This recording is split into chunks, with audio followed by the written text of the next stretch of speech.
This is the George here, and it's been a while since I've done a stream. It's been a while since I've done a spoiler talk stream, but I decided to do one for this movie because I feel like there's a lot to talk about with this movie.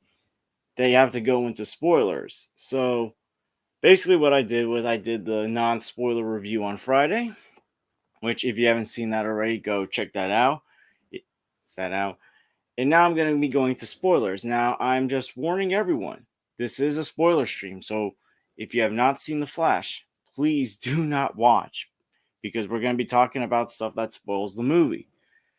If you have seen the movie or you just don't care about spoilers, because I know a lot of people aren't going to see this movie in theaters, this movie's not doing well in the box office, and I'll get into that later in the video, then feel free to stick around. Um, If you haven't already, please subscribe to the channel and check out some of my other content when you have a chance. And before I also get into more stuff, I just want to say that this is a channel heads up. I will be doing my Indiana Jones review series later this week and next week for Dial of Destiny. And after that, I'm not taking a hiatus, but my activity is going to be limited for the next 2 months or for over a month, almost 2 months. I'm going to be busy with other stuff. And I'm still going to be doing my reviews. I'll still be reviewing, but there might be even some weekends where I may not have a video or review. So don't be surprised if there's a week or two this upcoming summer where I have no streams and no videos. That doesn't mean I'm leaving YouTube. I will be continuing YouTube, but I am prioritizing other stuff at the moment. But with that out of the way, let's get started. I'm going to check the chat, and I see Blinded. Hey, Blinded. And with The Flash, so I stand by what I said in my review, and also what I said if you haven't seen last night, my friend DL's channel. And if you guys want, I'll put the link in the chat to DL's stream so you can check that out. It was me, DL, and Blue Jay talking more about The Flash and spoilers. But the more that I've thought about the Flash movie, the more that I don't love, but I do like more. Because this is a movie that I did enjoy a lot more than I was expecting. Because there was so much hype around this film. And then there were the mixed responses that were coming. Now, overall, the majority of reviews have been positive. But was it the best comic book movie ever? No. And part of that is due to the fact that the beginning of the film I felt like was very iffy. So the beginning of the film was the Flash and Batman taking down these terrorists. And there was some cool action in the beginning of that sequence, particularly with Batfleck on the Bat motorcycle chasing down the terrorists. But some of the stuff with the Flash saving the babies and the CGI just turned me out at first. And that's not how you really want to start a movie, tuning out your audience. And it wasn't Justice League bad, but it was kind of getting on that border of being Justice League cringe. And so I was turned off at first, especially when the Flash used a microwave to save one of the babies. That is a bad look, especially with all the trouble that Ezra Miller has gotten into. And then there's the scene where Wonder Woman appeared. And it's always great to see Gal Gadot as Wonder Woman. She's one of my favorite performances in the DCEU. But then there's the scene with the lasso of truth. And it reminded me of that scene from Justice League where Aquaman is, saying the truth. And what's up, Blinded? Oh, what's up, George?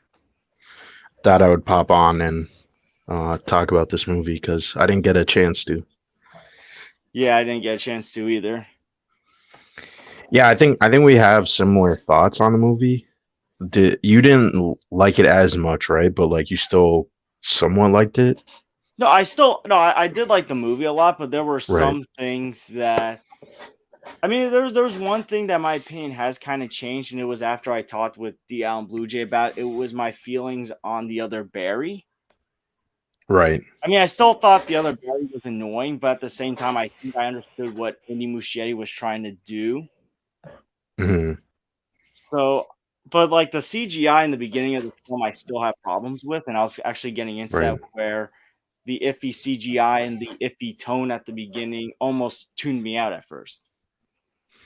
Right. Yeah. The CGI, it's weird. I know it seems like it was done intentionally, but it's very jarring. Like especially when you see like human people where they look very like plasticky, like um not like early CGI. It is weird. It's like what am I looking at? Like why does it look that way? Like it almost looks like they removed the pores from all the people's skins and then like they shot it with like a fishbowl lens or something. Or it's very odd to look at. Um Especially when it's in the daytime too. Like a lot of the fight Yeah, scenes are in the daytime. Um yeah, that definitely it definitely was bothersome. I wouldn't say it was like distracted me too much. It was weird, but then you're like, okay, I'll just like adjust. I think where it was most apparent was definitely the ending. Or anytime he went in that uh I don't know what they called it, the bowl where he was like running. It's basically like the treadmill from the comics. yeah, Um so yeah, that was like really it's weird. It's jarring, but it's like okay, I could see it's like an artistic choice, but it's like yeah. it's not a good artistic choice in my opinion.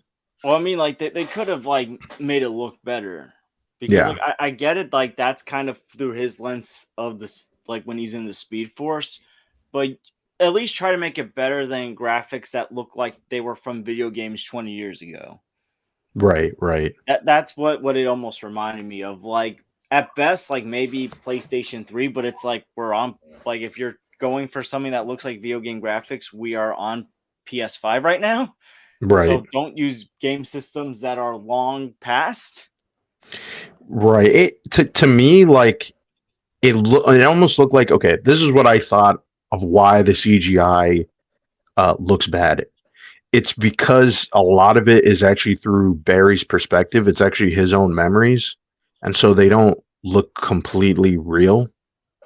Um, and it's like I kind of get that because I mean like they also confirm too that Barry's not really running through time; he's running through his own memories, which is not explained in the movie, right? That's a like a weird thing that Andy Muschietti said. Um, so there's so much weirdness with this movie, and I was listening to you in the beginning. I don't 100%. I don't really know where the claim that this movie is the greatest comic book movie came from. Like I seen James Gunn say that, and I also heard David Zaslav was somewhat referring to the Flash as the greatest comic book movie, but I don't see how you could say that after watching this movie. Like that's Yeah, it's a weird claim. I mean, like, listen, and because like because it is one of my top five favorite DCEU movies. If it's like, I can see Right. this being like people considering this one of the best DCU movies because first of all, the bar is not that high Right. to begin with, but also like I know a lot of people like this film more than I did. Dial loved this movie. I know there's some Mm, YouTube movie critics who have been around for a while that love this movie as well. So I understand, like, for people, this is like their favorite DCU movie. They see this as the best DCU movie. But to say that right. this is on the same level as like the best DC overall movies, like this isn't The Dark Knight or Batman Begins or Superman 1978, if we're going to just Right. compare it to other DC movies. Well, I don't And even think it's better than Wonder Woman. I, yeah, I, I like, think Wonder yeah, Woman is definitely better. Like probably one of the better DCU movies because I don't really hold the DCU in high regards, right? To me, it's Wonder Woman, the Suicide Squad, and I did like the Snyder Cut. I will be honest, I did like the Snyder Cut. So I would put those movies in high regard, and everything else I would say is either average, right? Shazam, Aquaman, or just outright bad. The first Suicide Squad, Batman vs Superman, the theatrical yeah. cut. Even Man of Steel, I'm not a big fan of Man of Steel at all. So Yeah, like I personally would say like I personally love the Snyder Cut, so I still rank that high. Then there's like the right, Suicide Squad, Wonder Woman, which to me is one of the few DCU movies that actually had a perfectly balanced tone. right. Because it's either you're either overly dark or you're trying to be too goofy to like get people back in, and that's not going to work. I still personally like Man of Steel a lot, and then I feel like Mhm. this film comes after that. Right. Well, even it's weird too because this is actually the movie set itself up to be for its visual effects because they're taking a scene or at least suits and the ships from Man of Steel, right? And so Man of Steel is 10 years old, right? And the VFX look better in that movie. So I don't Yeah, know why they had to make they were going to get everybody was going to compare them, right? And the CGI for Zod and I forget his the female woman that's like his I don't know his second in command or whatever. Uh, but yeah, it just like their masks look weird. It looked wonky, like and overall, I was just like, it's that whole battle scene was such a mess. I don't know what they were thinking. Why was it in the middle of nowhere when Zod the confrontation happened in the city? Um, I'm very confused, very confused of well, why it was chosen. I think that was because because like in the scene of Man of Steel when like Superman hands himself over, the military is present, but because he handed himself over, there was no confrontation at first. Right, So the stuff in the city happened after Superman and Lois broke out, and Superman had the fight in Smallville. So right. because I none of get that. I meant yes, like as a creative choice. Like, why would you set it in this like nowhere? Like it's not visually interesting. It's bland and it's like what it was like high noon. It looks terrible. I'm sorry. Like that whole action sequence at the ending was not. I was like, what? Like, what was going on? I was like, why did you pick this? Such a weird location. But I get it, like story wise. But yeah, yeah, for like the story, because like I said, because like again, this is like a completely different universe, so not everything's right. gonna be the same. Be the Same, same. you're gonna get different results. I'll be honest, like that wouldn't that was not have been my first choice to have the final battle there, but I Right. still did enjoy that battle. But one thing I will say though is that regardless of how I feel about Zack Snyder, one thing Zack Snyder always gets right is his visuals. Hmm. And it feels like the visuals and designs in that film from 10 years ago did seem better than this film. Right.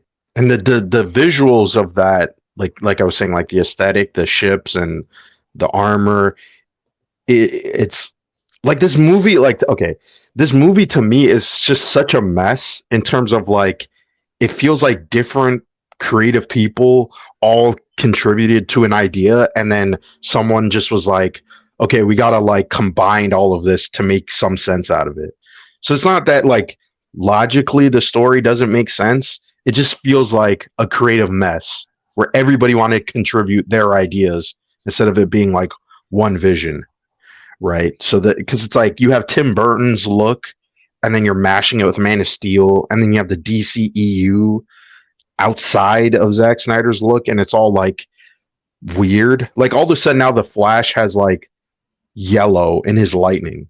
Where it's like it's just like a weird change. Like I'm sure it doesn't bother most people, right? But it's like wasn't his lightning blue for the entire Yeah, that DCEU? I mean, like I said, I didn't mind that change, but Right. the thing is, there's gonna be people who are gonna say like, what about the previous two Justice League movies? I know Mhm.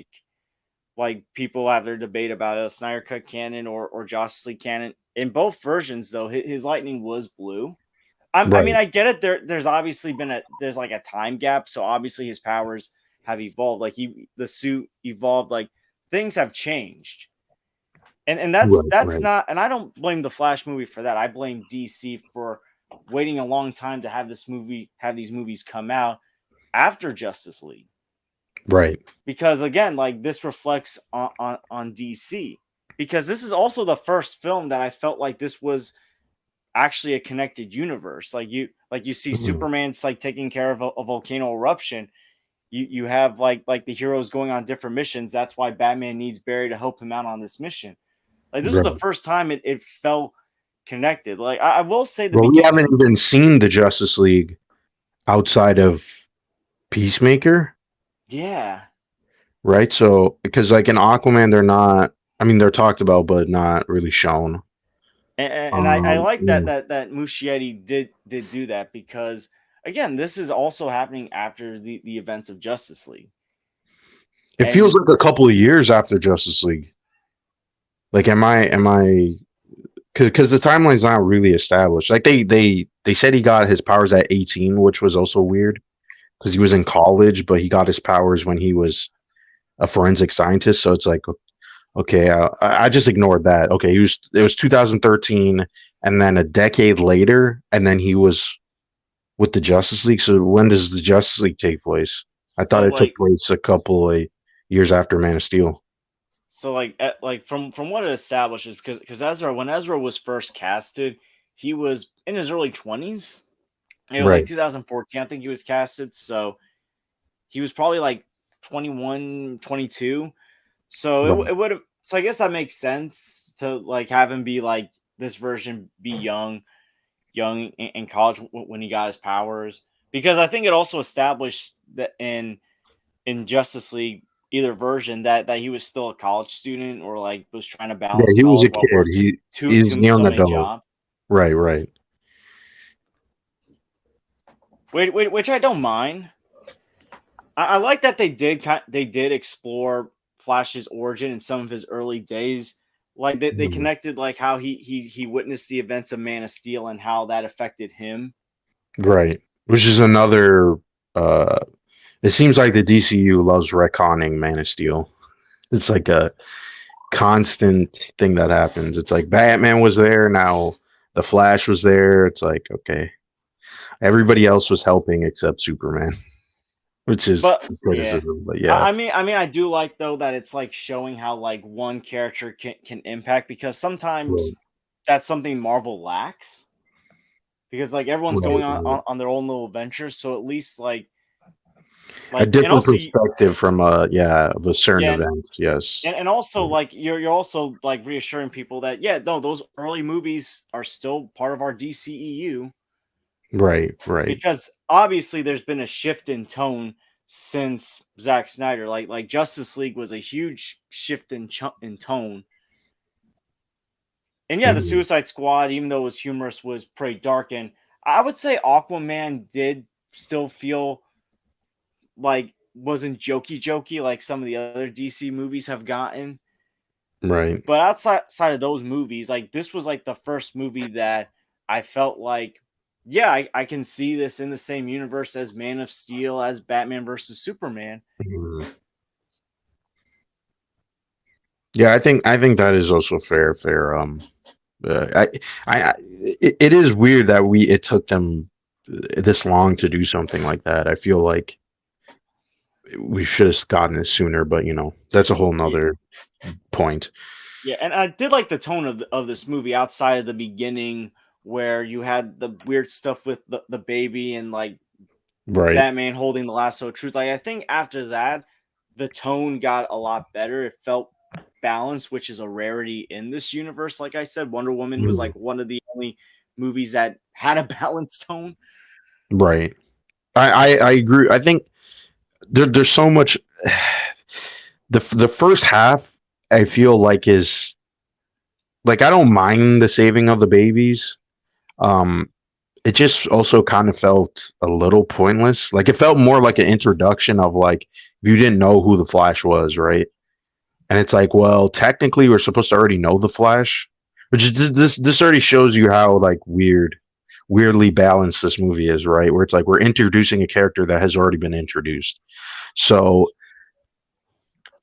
like I would have just if you're gonna do that, in my opinion, I think they should have just done the origin story. Just redo his origin story. Just have his mom get murdered in the beginning, and then just him standing outside thinking about it, right? I would have changed this movie dramatically because it's like there's a lot of good ideas in the movie, but then it, and then it feels like again someone came in and like wanted to do something else, and then that person left, and then someone else came in. That's what it feels like. It doesn't feel to me coherent.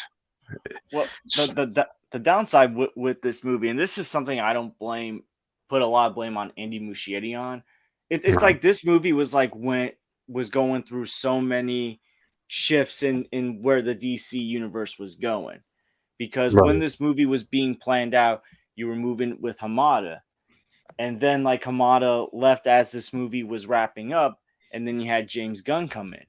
right, right. So like this movie, Sorry about like that. I don't fault Andy Muschietti on that, because there were like a couple regime changes as this movie was coming out. Right, right. There's a lot of creative heads changing out, right? Um, which also too, this movie was supposed to be a reboot of the previous DCU, and then it sort of isn't, and it isn't even a reboot for James Gunn's universe, which I think is a missed opportunity because then it would have made some sense of like, okay, this universe is different, and now we're getting something completely new. Where now it feels like, okay, well, is Aquaman and Waller and the Creature Commandos like are those in the DCU? Like according to James Gunn, they're not, but the characters are, which I think is way too confusing. Like it's not like Daredevil, right? Because I think this is where he's like the idea of like what he's trying to do is like Daredevil had the Netflix shows, but it wasn't integrated into the MCU. Like we never saw Daredevil in an MCU movie, right? But now we're starting to see, okay, Daredevil is now part of the MCU. We just don't know if the Netflix shows, the stories that they told are canon, right? Which they could be, they don't have to be, but it's the same actor, right? Um but I don't know, it's too soon to do something like that. Like there was time in between Daredevil's last appearance and No Way Home, right? So it's like there was like, oh, people kind of forgot or people were kind of itching for it.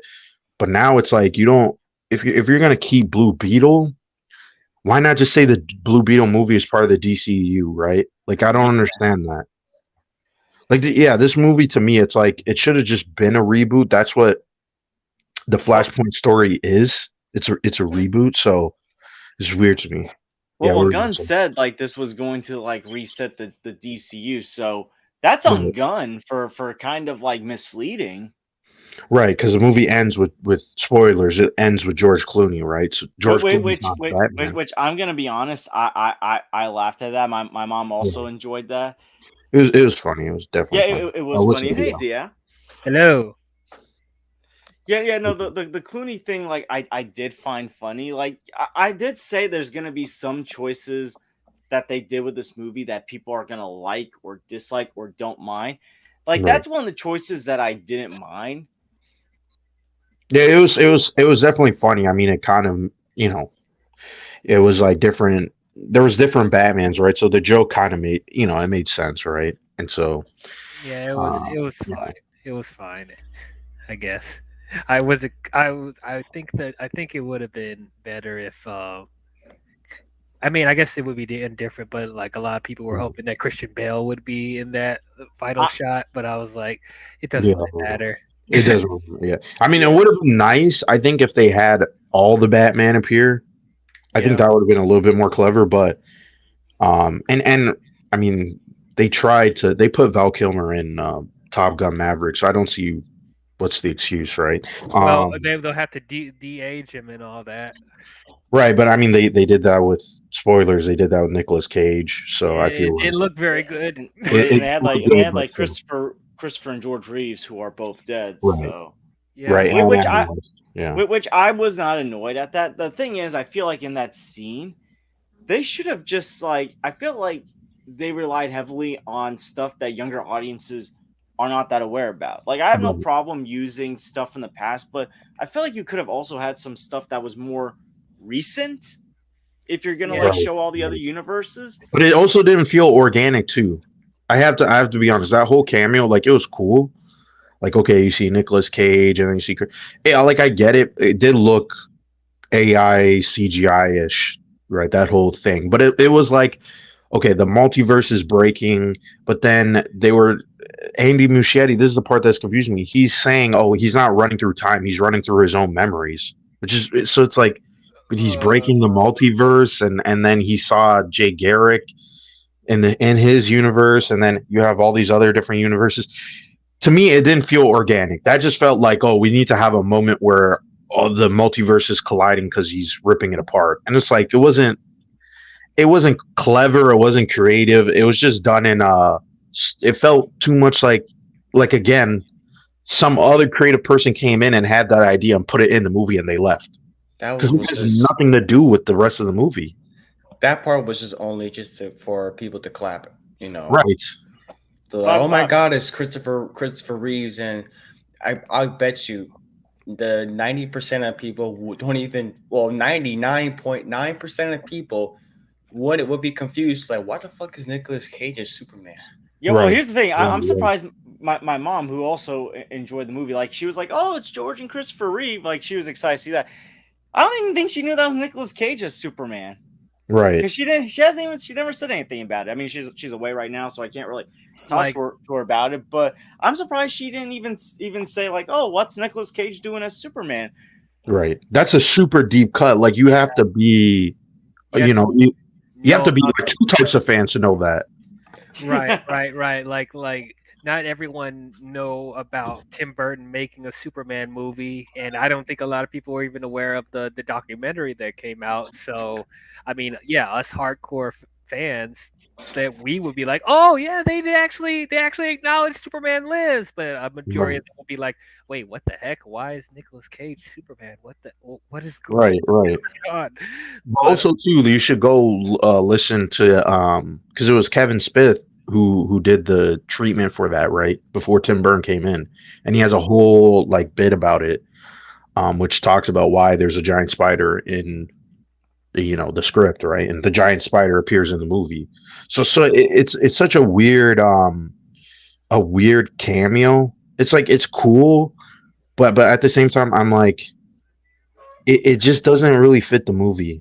Yeah, honestly, like it would have. I wish we would have been able to see Brendan Ralph or maybe even a Tyler Hoechlin. Well, you know what? Like, heck, you could have had like a funny cameo in there and showed like Steel or Green Lantern if you wanted to like make it like a little lighthearted. My thing is, if you saw all these versions of different characters who, I mean, yes, there's Supergirl and Batman, right? But there really is a Superman in the movie. He's not a main character in the movie or supporting role. So it doesn't feel organic. Like if you saw other Flashes and they're all doing the same thing as Barry, that to me would have at least been more creative. So then you could have had Grant Gustin and you could have had other actors play Flash. Like, sure, not a lot of people have played the Flash, so you can't, pull on that nostalgia. But like, okay, you showed us Adam West and all these different universes, and it's like, oh, okay, like what does that have to do with the Flash? In my opinion, well, I don't think that the cameos are like completely. It's not. I don't think it's 100% out of left field. I think they planted the seeds slightly early in the movie, but the execution of all the other stuff coming later was half baked because they went out of their way to explain why is Michael Keaton's Batman mixed in with the DCEU Flash. They explain that stuff, but what they could have done is went further with that, being like the Dark Flash mix his world with all the other timelines that we see at the end, to where it causes like other incursions, but they don't elaborate on that. They just treat it like cameos. They could have made sense, but to your point, yeah, I understand why. Like, yeah, that the way they presented it looked like glorified cameos for sure. Yeah. And the thing is too, it's like, okay, like when you see George Reeves and then you see Jay Garrick, why didn't they do the same with Adam West and Christopher Reeves? Right? Why didn't you show their versions of the Flash? Because then that would have been cool, right? Because then it's like, okay, now you have Michael Keaton and Christopher Reeves, and then you have a different Flash, and so it's like, you know what, there's like pairing. It would, I don't know. It just feels such that If- that part of the movie Jay I didn't Garrick- like. Yeah. If Jay Garrick wasn't in that in the George Reeves stuff, then No. the theory that I would have talked about probably would have made more sense. But the fact that Right, Jay right. Garrick was the only other Flash we've seen, where's Grant Gustin? Where's the Flash from the Right. 80s? Like I could have even seen like 2D Wally West from the Justice League Unlimited show. Like Right. That would have also been cool. Yo, that would have been cool. Well, like the thing is, like, I don't mind that scene, like the cameo stuff. I just don't like the fact that like it's CG and it's a very shitty CG. They could have easily used stock footage from like the other movies and stuff. That Right, would have right. made more sense. Like, sure, I mean, it's not that hard. Like to get calling up Nicolas Cage and wear that one suit and just have him do like a quick cameo and stuff. And Right. I don't know. That was just like, there's no excuse to do like a CGI Christopher Reeves. I talked about this in the stream Mhm. yesterday on my stream yesterday. They literally could have took stock footage and stitched in a different environment for them. It would have looked a lot more natural. They could have done another thing, which was, and I don't like Superman Returns, but they could have just thrown in Brandon Routh in there. They could have just asked Brandon Routh, "Hey, you want to make a quick appearance?" And like, True. and If they here's the wanna thing. bring in the 1980 Supergirl, I don't know how that would like mix. Yeah, well. here's the thing. Like that reminded me that there was a bad Supergirl movie in the '80s. Like I completely forgot about that movie Okay, until I saw her.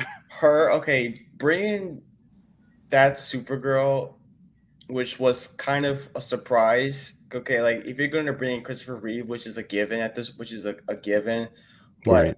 putting that Supergirl as a cameo alongside Christopher Reeves is just wild to me. Yeah, it's Well, the thing is with the cameos, for me, it's not that I thought the cameos were bad or I consider a negative for the movie.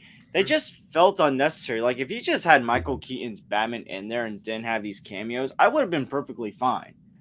Like, Well, they because don't even have, outside of Michael Keaton, right? It's like if you're revisiting Michael Keaton, there was no Michelle Pfeiffer, there was none of the people who were in the Tim Burton movies besides Michael Keaton.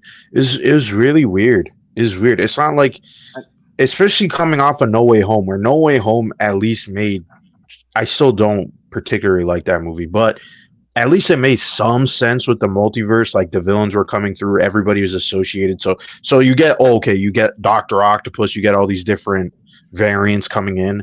But this movie, it just felt like nothing was explained. It just happens, and you're like, oh, that character, okay, and then it goes away and goes back to the movie. well, That's what it felt like.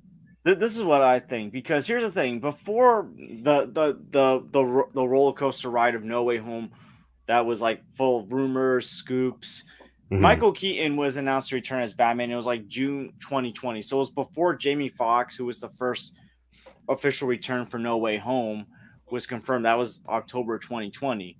So this movie, the Flash movie, was planned out way before Spider-Man No Way Home was planned out. Right. Because remember, early on they weren't going to make Spider-Man 3 with Tom Holland a multiverse movie. I think like some of the art showed they were going to do Kraven, which that would have been a better movie than the Kraven the Hunter movie, but we ain't gonna talk about that. This is about the Flash. But like, I hated that trailer. But anyway, but yeah, like Michael Keaton was cast in the Flash, I think way before Toby and Andrew were gonna ever return for a Spider-Man movie. So right. I don't think they were planning on having Marvel compete and do something that was way better. And I will say, and I said this on DL Stream, I think how Michael Keaton was handled, he was given more to do than Toby and Andrew were given in No Way Home, which I didn't mind because I love Michael Keaton as Batman, and this was the first time I saw him on a big screen theater, so I love that they gave him more action, that like he was more central to the plot than Toby and Andrew were central to the plot in No Way Home. So like that's one thing that I think this movie did better than No Way Home, was the nostalgic hero that was returning was given more ado, and it felt like, yeah, he was fan service, but it felt like he was there for more than just fan service. He was contributing to the plot. Right. Yeah, I did like Michael Keaton. I thought Michael Keaton was definitely the best part of the movie, in my opinion. The best performance, the best. He had the cool action sequence. I'll probably push back on you on that because I thought Ezra Miller was really good in this. I don't like Ezra Miller in this movie. There's a part of this movie is he's really annoying, and I can't stand it. This is why I can't give him the credit for his performance.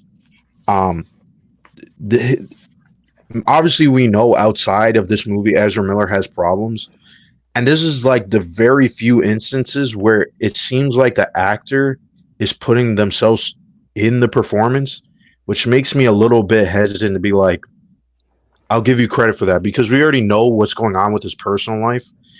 And someone had this example because I see it now where it's like he's very I don't want to like use terms to offend people, but he's very like sporadic and like all over the place.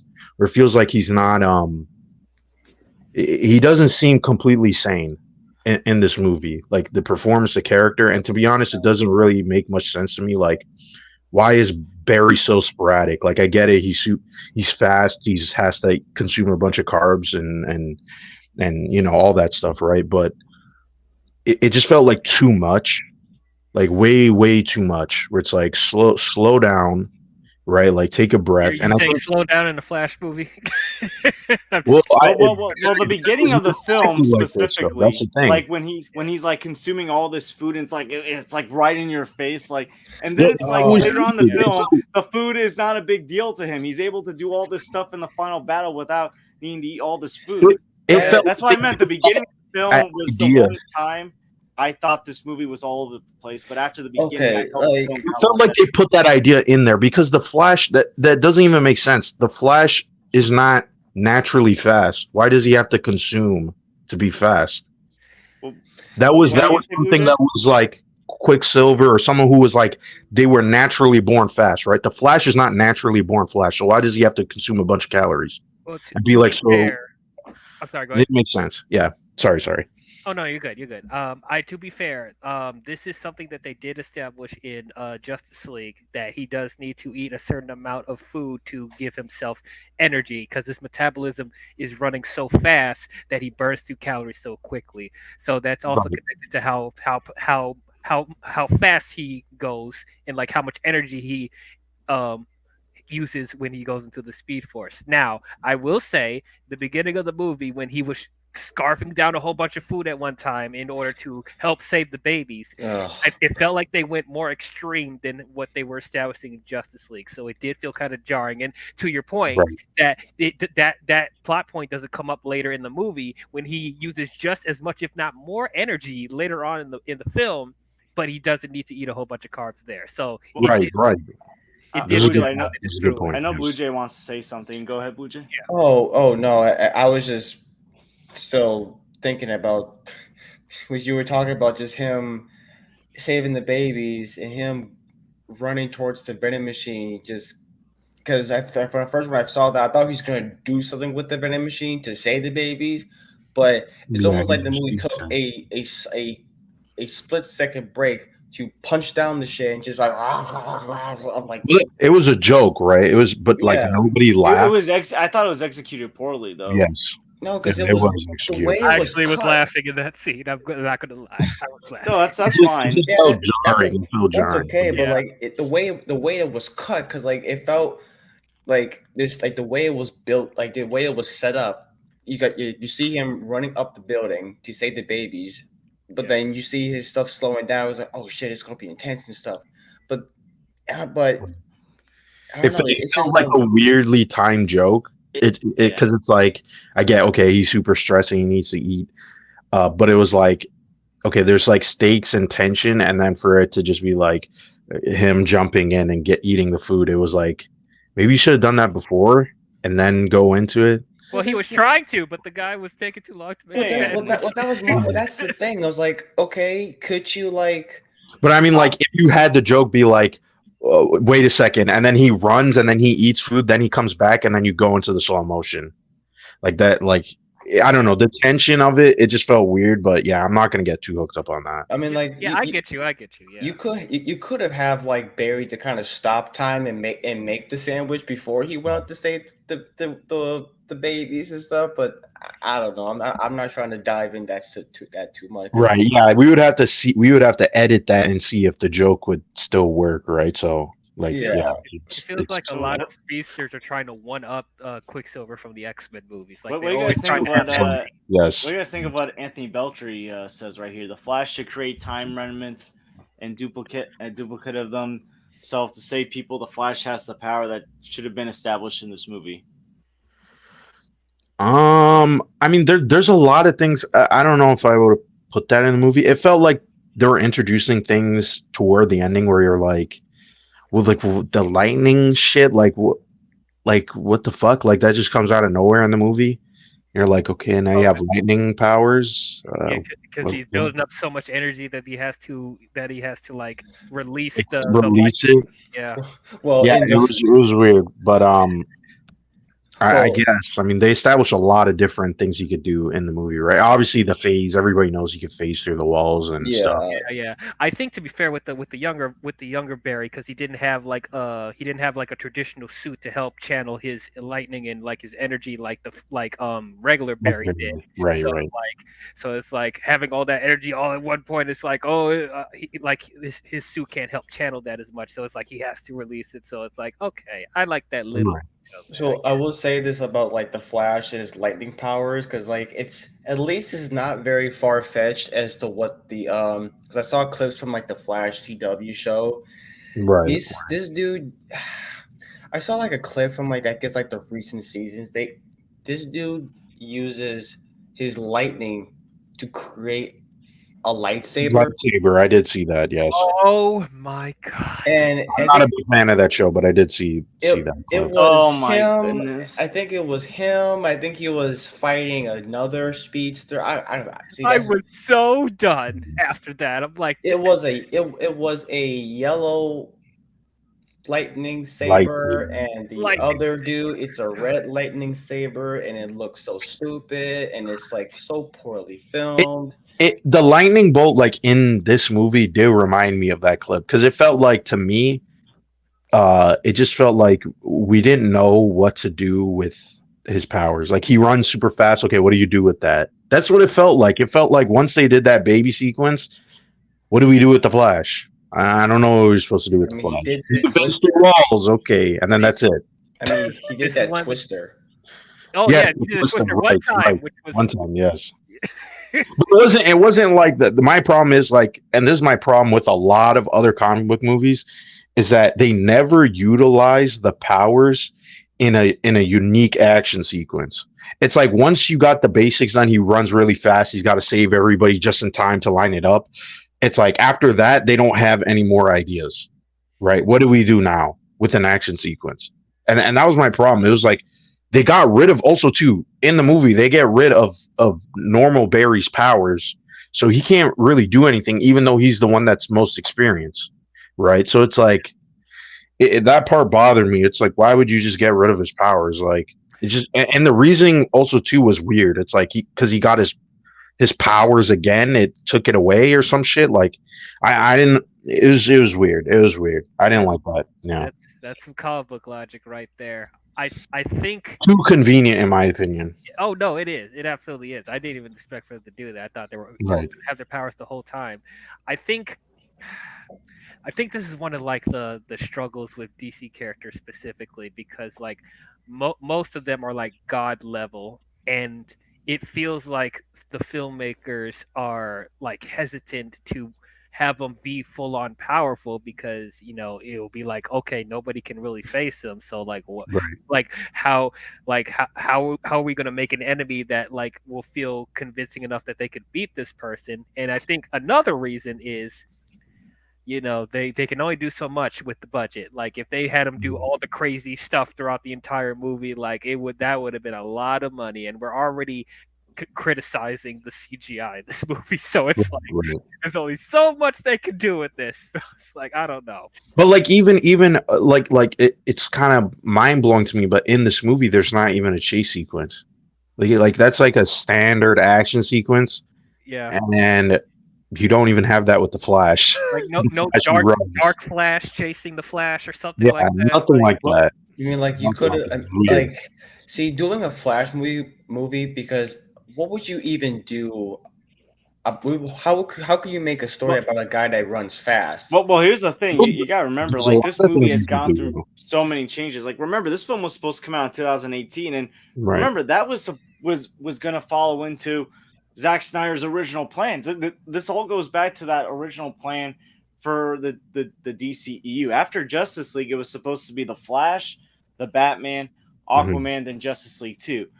Then things were changing. But even before the fallout of Justice League 2017, in 2016, I think it was the director of Dope who was supposed to direct the Right. Flash movie. He left in 2016, and then There's a lot of people who's 2017, supposed to direct this right movie. before Justice League came out, right before the fallout of that mess happened, that's when they said we're going to make it a time travel movie.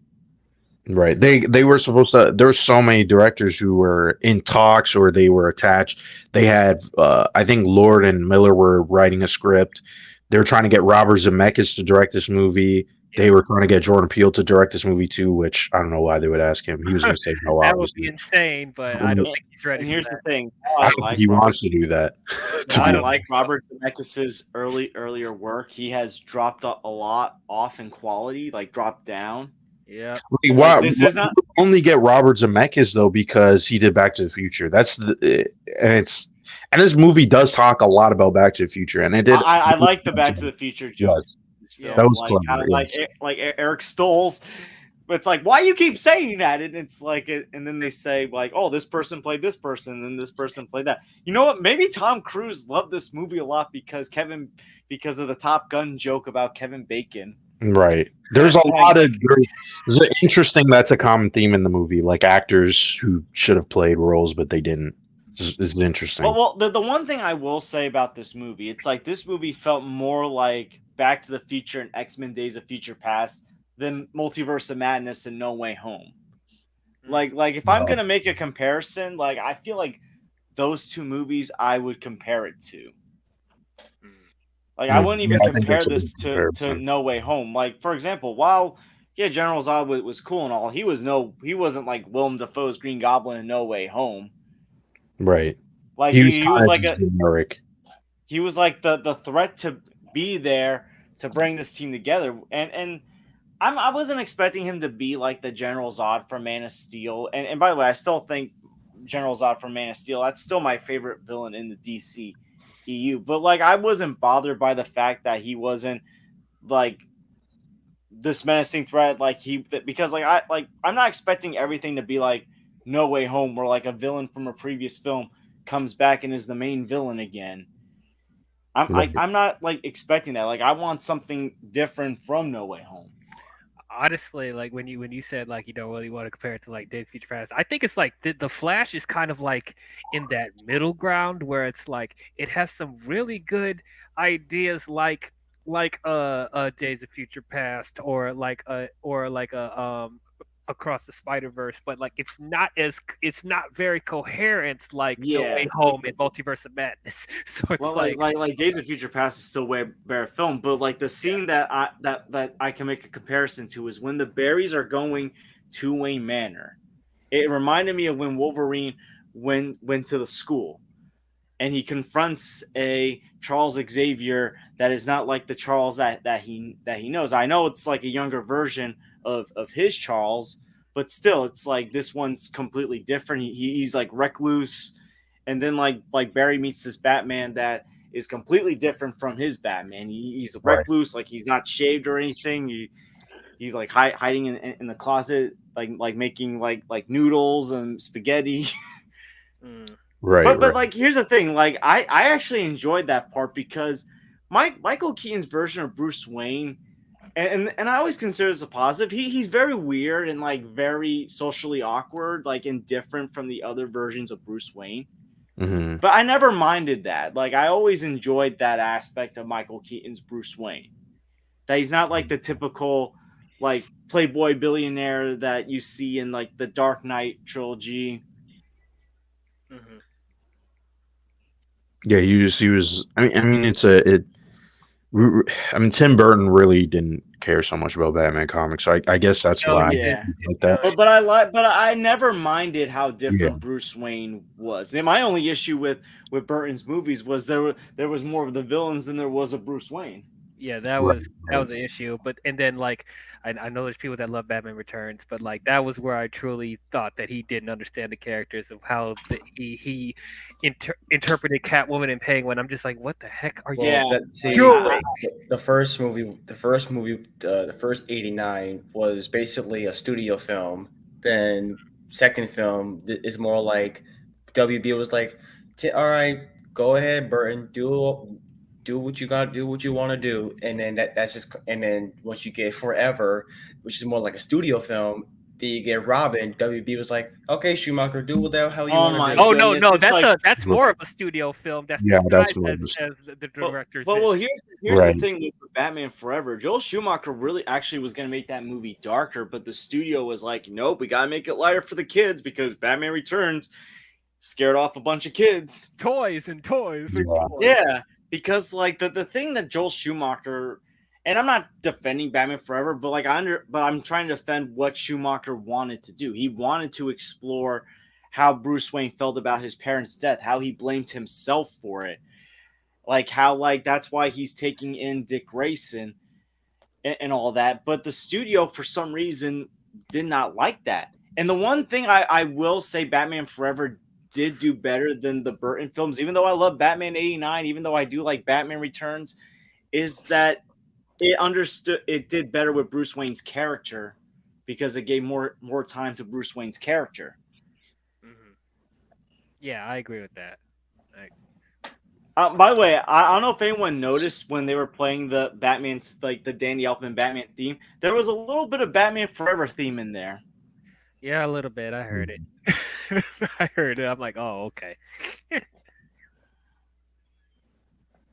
Hmm. Man, I just like when it comes to this movie, like there's more good there's than bad. It's a mixed bag. Like I think when I came out of it, I was a little bit polarized with it, mostly because the fact like everybody is like kissing this movie's ass. Like this is the one of the best Yeah. DC movies ever made. I Like, I still don't understand like where is that coming from? Like what is like Well, they as don't someone who actually loves the movie, yeah, I'm not. like I'm not saying like you can't love the movie, right? But like the way people were setting this movie up, right? They were making really bold claims, and it's like like I'm not saying the movie is like really bad. I think it's more in the middle. Like there's some good things, there's some things where you're like this is weird, like I don't really get it. Um yeah, but to the point, it's like I think the reason why people were hyping this up to be like one of the best comic book films of all time is because I think it's a similar thing of how I felt about it is because like I think people are like respecting the ambition of this film as far as like how comic booky this movie is and how creative the set pieces and the ideas were in this film, and kind of overlooking the fact that like the CGI wasn't that great in a couple of moments, and there's some stuff that feels like ADHD all over the place. And for me, like I like how all over the place and ADHD and sporadic it was because like not only that it fit like the personality of Ezra Miller's portrayal of the Flash, but I think it also gave the movie a sense of energy and personality that we don't normally see from not only the DC films but the comic book films in general. Like this is a movie that like I don't see Marvel ever making. I didn't even think this is a movie that DC was even brave enough to make with the choices that they were making. So I think that's why people are loving I it so still much. don't I don't really see unfortunately I don't really see any of that. I like not to say it to me it feels more standard that of like what we've gotten before, but with like okay, like you have Michael Keaton and okay, it's like a kind of a time travel movie, but it's not it doesn't do the thing like it this movie's trying to loosely be Flashpoint, but at the same time it sort of isn't. It doesn't take any of the creative things that may have not completely worked with Flashpoint instead they just throw it away and go like, here's Michael Keaton, here's Supergirl, and here's Zod, and okay, we have Kid Flash, and they're butting heads, and it's like, and then you have Barry who's trying to like figure out like whether he made this choice, is if it's a correct choice, and like what's gonna happen. Like that part of the movie, I think was they should have dived into more, where it was like, oh, this is what happens when if he saves his mom, and then you have like bad outcome after bad outcome, right? That was the point of the Flashpoint, right? Like, oh, Bruce Wayne is dead, right? Oh, Aquaman and Wonder Woman are fighting, right? So it's like you wanted this, you wanted your mom, but you created this hell on Earth, right? And that was like kind of the point. But this is just kind of stripped away. It's like, oh, okay, well, the only thing that really changed was Michael Keaton is now Batman, and there's no Superman. Superman's dead. Well, there's no like superheroes in general other than Batman. Right. So basically, But like nothing really dramatically changed. Where it's like, okay, like I get at the ending they were like, oh, there's no like everything is lost, like it's gonna fail, right? And you're like, okay, then that was the point. But it's like, I don't know. think that's I didn't really care for it. That's really what I want to say. No, you go, DL. I was about to say, like, and this thing, like, even though I love this movie and I actually do appreciate the choices, most of the choices that they made, I totally understand why Blinded feels this way. I totally understand if people hate this film because, like, there are choices in this movie that are freaking weird or feel like all over the place. And so, like, I get it. I'm like, that's exactly what I thought when I walked out this movie. Is like, I think this movie's like freaking awesome, but I totally understand if this turns out. That's me as well. Like, I know there's going to be some choices that people are going to not agree with or might be confused on. And look, I'm not like, I'm just going to say this. This is not like the Last Jedi of DC movies. No, because some people are going to act the way people are reacting. Like, they're either saying we either love this movie or we hate this movie. Like similar to Last Jedi, but it's like a lot of it is forced though too. I think a lot of the hate is forced. I'm someone who didn't like the movie entirely, but when I go on Twitter, a lot of the criticism that I have about the movie, no one is actually saying that stuff. I haven't seen anybody really talk about like the fact that it's not like Flashpoint and how that actually detracts from the story, but it's more, oh, the CGI is so garbage, and oh my god, they brought back this dead actor, and they're like, I could care less about all of that. Well, here's the thing. Like, here's the thing. Rogue One brought back a dead actor, but we all don't talk about that. Wait, right. Like everyone hails Rogue One as the best Disney Star Wars movie. All the forget that they brought back. Yeah, they're pearl clutching, right? And it's like really annoying when I see people on Twitter do this because you're like, bloody well why they brought back Christopher Reeves. Christopher Reeves, even if, okay, why would you bring back George Reeves? Okay, whatever, right? He's still iconic to Superman live action legacy, right? Right. But we all know why they brought back Christopher Reeves. We all said Christopher Reeves is going to be in this movie, right? Mm-hmm. And yes, they could have done it better.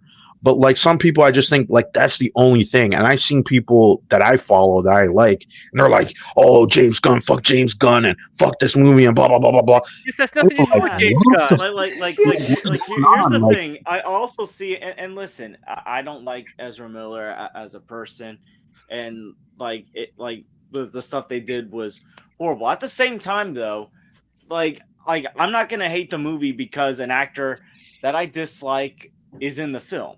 Like I give credit to Ezra, even though I wasn't a huge fan of the other Barry. I did like his performance as the original Barry personally.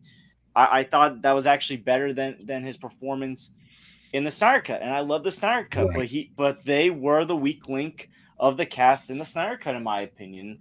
Outside of that one scene where they go back in time to like save them from Darkseid and Steppenwolf. See, but I will give credit. And after yesterday's stream, even though I still get annoyed by the second Barry, especially that laugh. Lord, like, oh my God. Did Ezra watch SpongeBob before he came on set that day? I get the image out of my head when you said you could. His laugh is like that fist bump. Here's the thing. I think I just watched that episode and that just popped up. Cody Leach was the one that said that, so I was like, and then like when I saw the Flash, I heard Ezra, that version of Barry laugh for the first time, I was like, holy shit, Cody Leach was right. That laugh is like the fish from SpongeBob.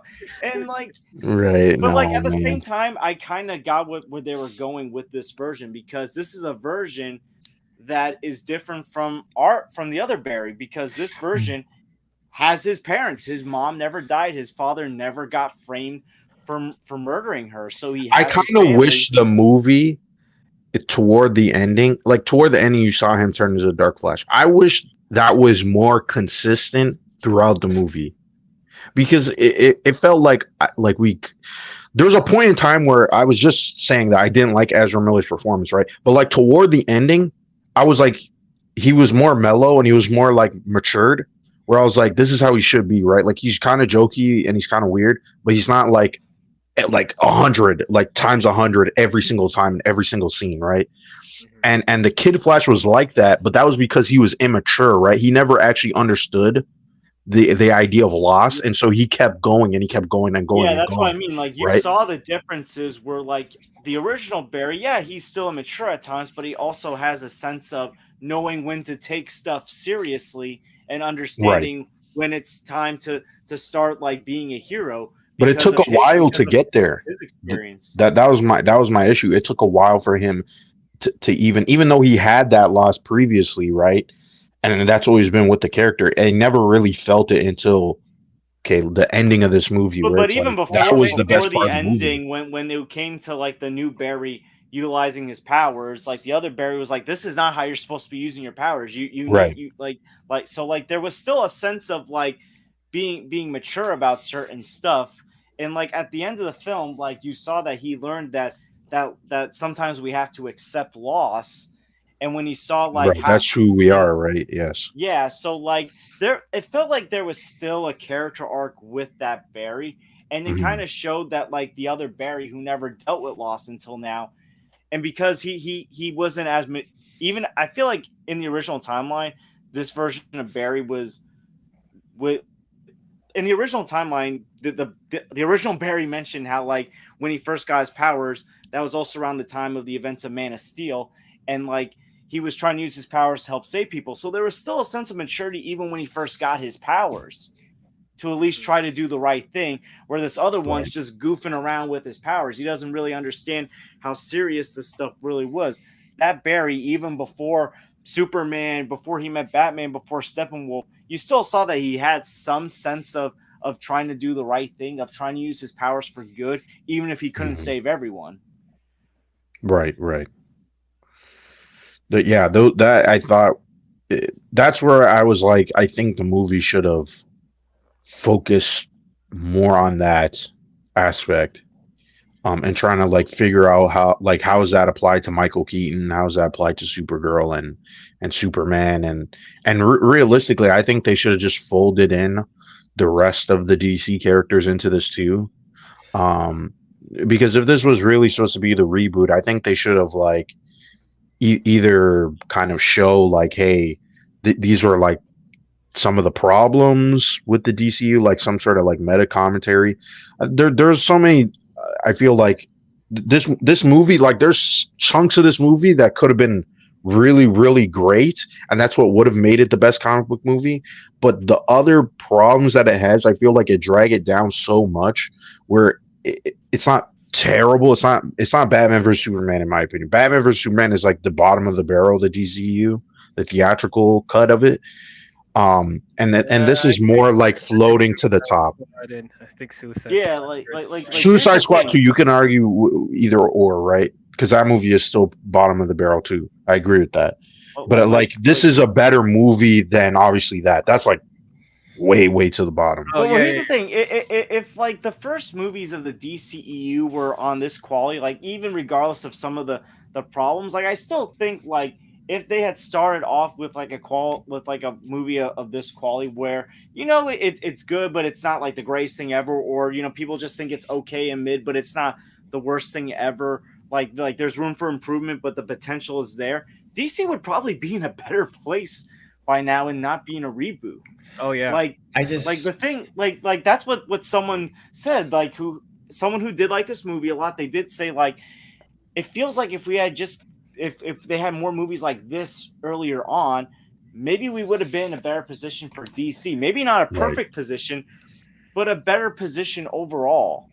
And I look, just- I'm gonna say right here, outside of maybe like a few post Phase 4 MCU movies like No Way Home, Guardians, and Shang-Chi, I'm still would prefer Flash over all the other films that have come out in Phase 4 and beyond. Outside of those three, Facts. like this is still like, because this movie hit on a more emotional level than any of those other Phase 4 movies have done. Yeah.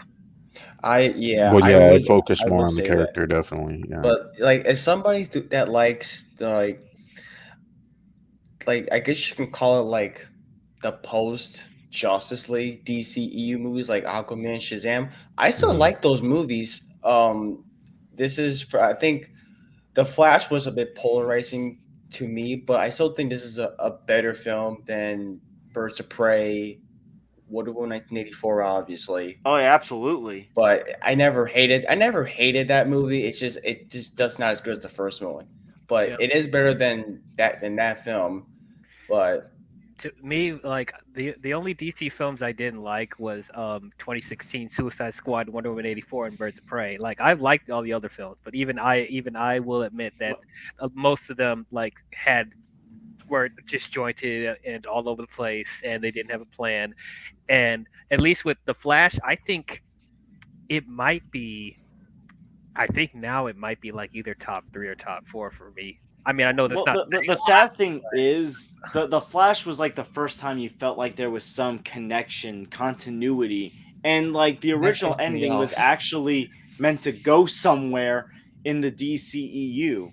but that's Because- that's the problem. So like that's the sad Right. thing, is that this movie was actually, instead of being like the end of a universe, was supposed to like Right.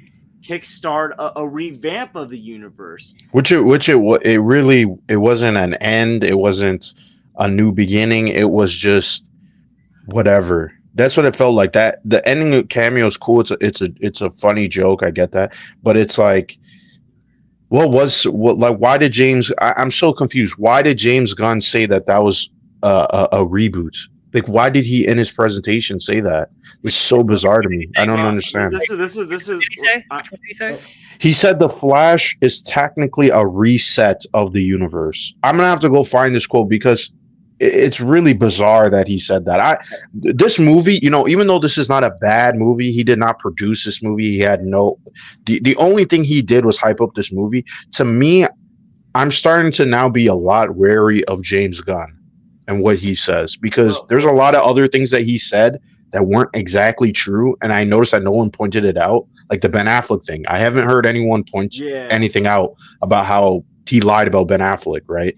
And Ben Affleck pretty much and also like the fact said that he did. then the fact, like, when I came out the Flash, I wasn't like, I enjoyed the film. It never made me feel pumped for more, because Gunn already said that it's over. Well, he didn't say it's over, Right. but he insinuated that he's gonna be rebooting the next Well, it season. is over. It pretty much is over, Yeah, right? it is over. But I just felt like, where are they going with this? But I don't know. That's why DC was all over the place before James Gunn came in. They're throwing stuff at a wall and hoping something sticks. Right. But that made me so mad, because like when you see Batfleck, you see Flash, you see Wonder Woman, like all together, I was like, oh shit, that was awesome. I was like, oh wait, but Right. wait.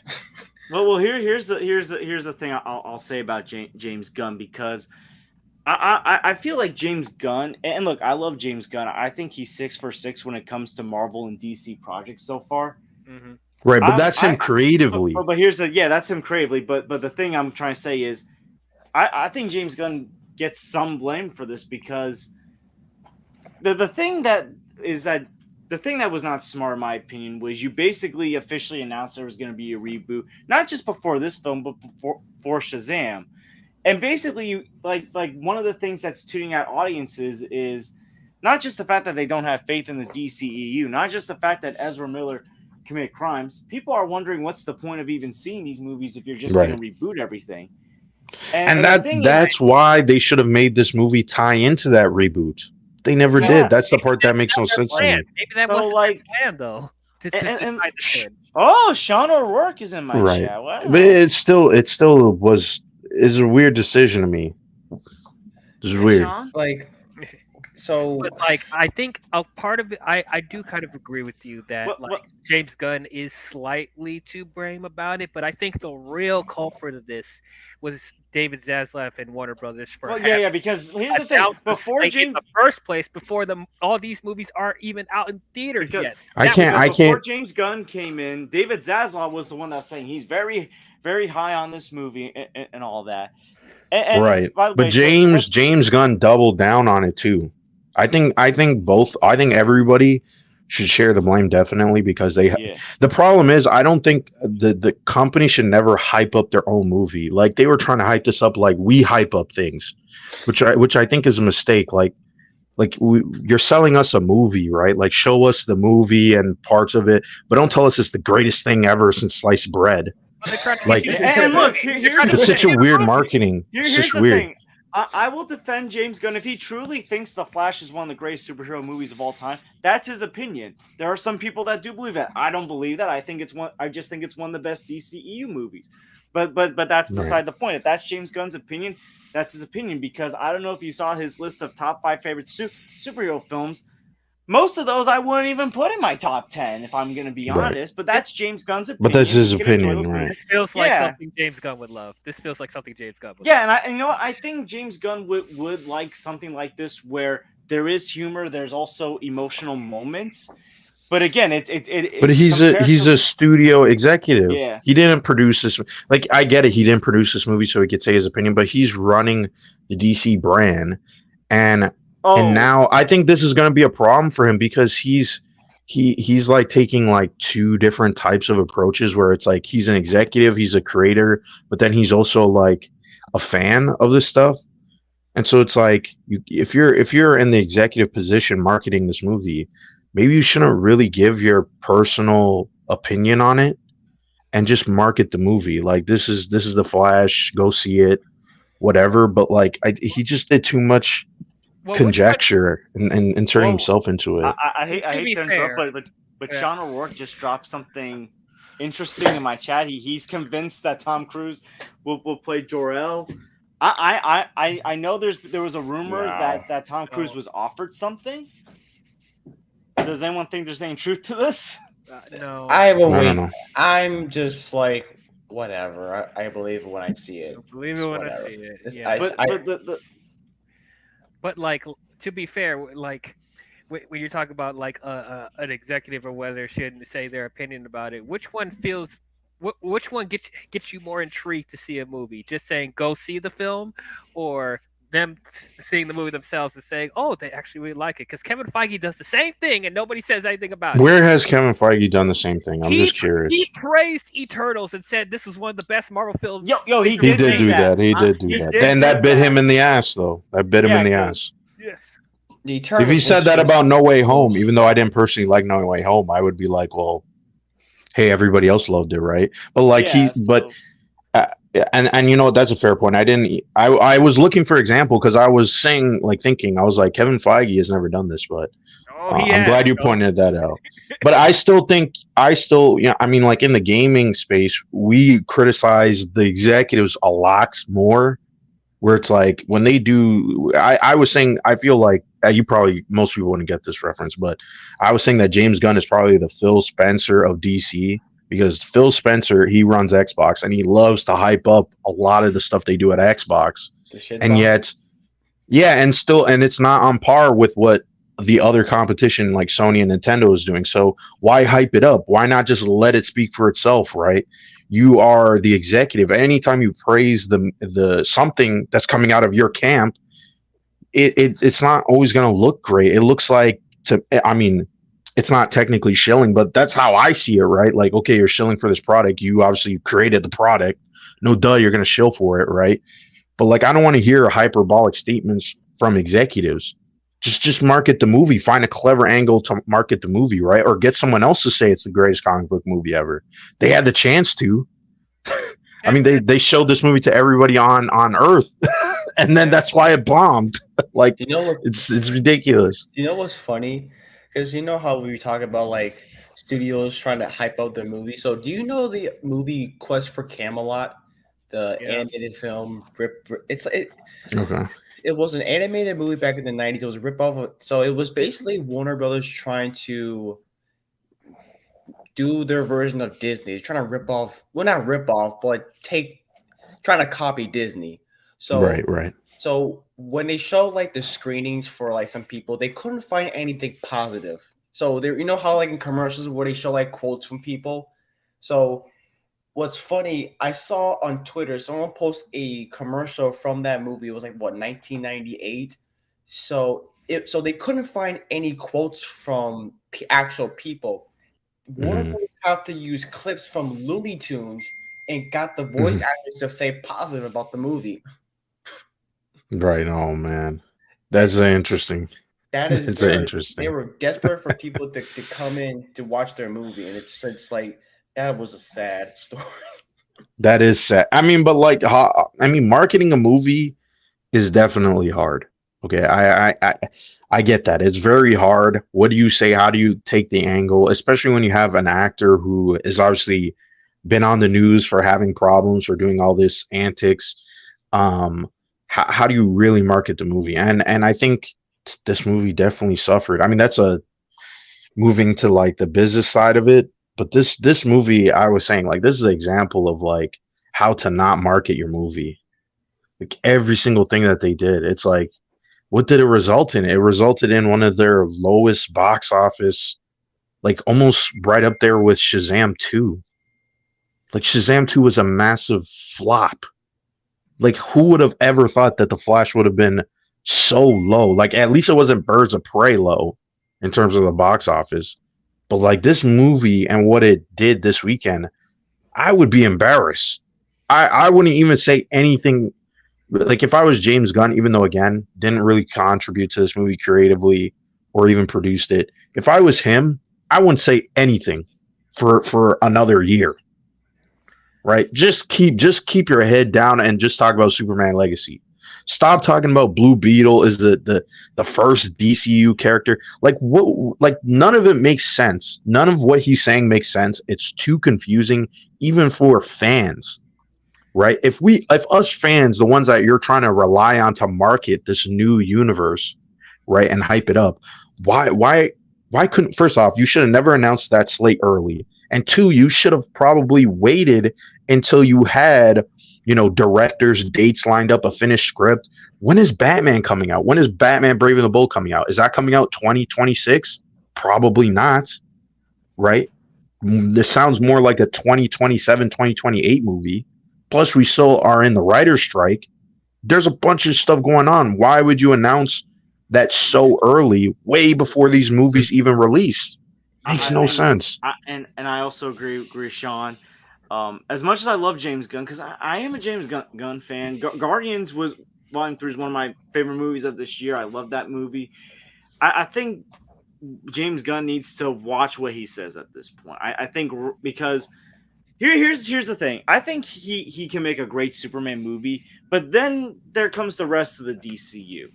And Right. I don't know if anyone here watches sports, or I'm going to make a basketball comparison.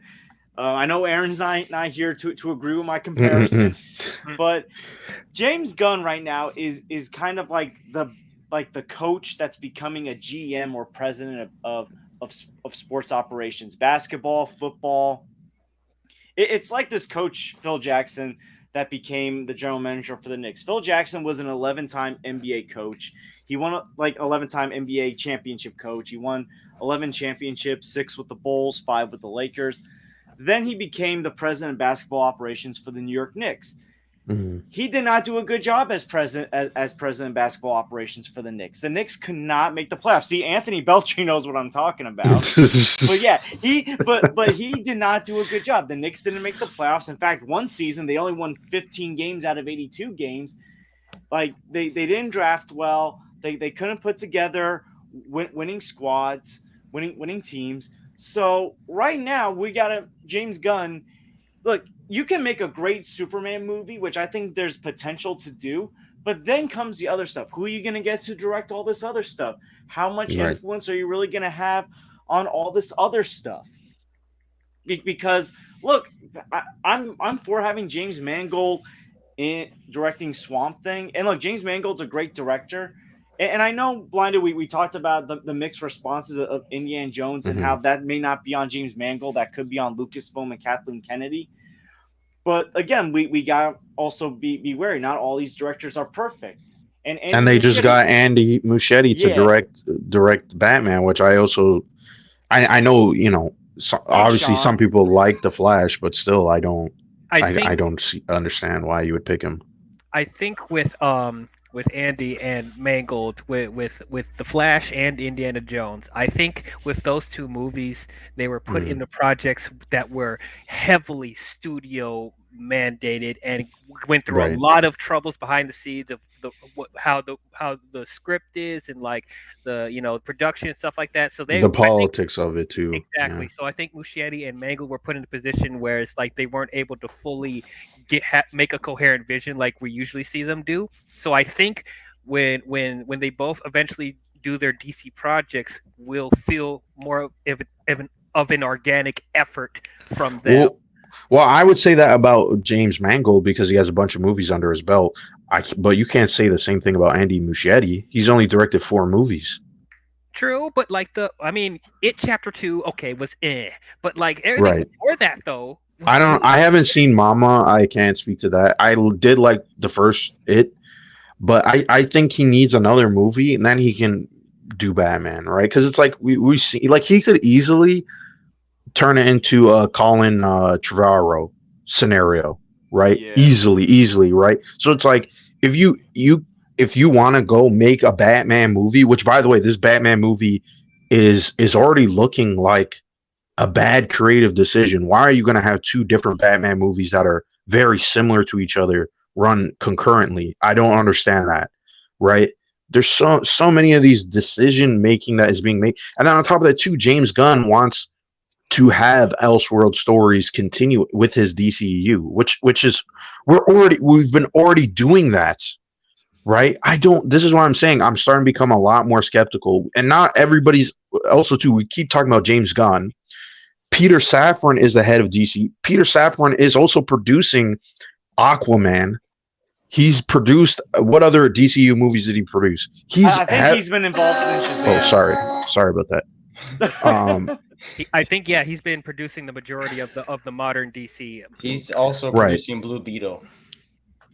Yeah, so like this is again, I don't understand. It's like I don't want, because you always see, I'm looking right now on Twitter, people are saying fire them. I don't want them fired.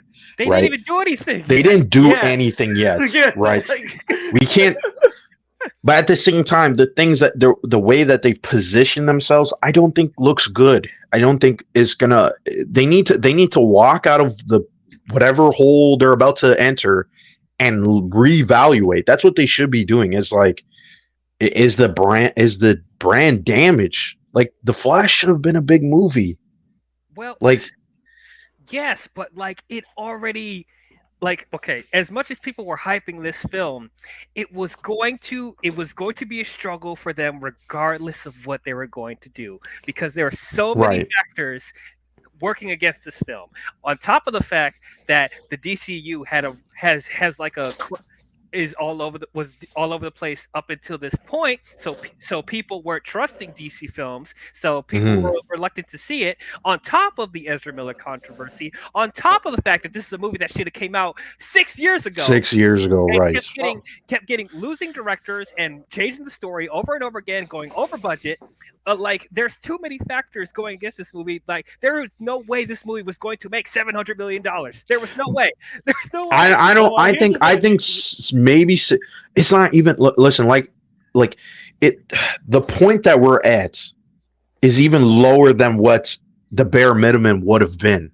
I think that shows something is obviously clearly wrong here, right? Where the Flash. I just want to add also too that there's blockbuster movies being released week after week. Right.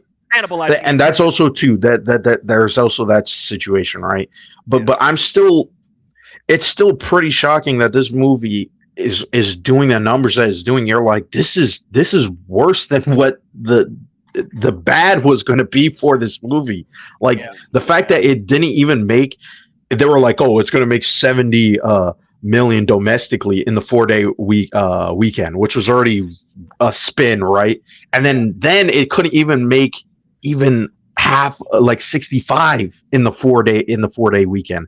That's domestically, and then internationally, it's not looking good.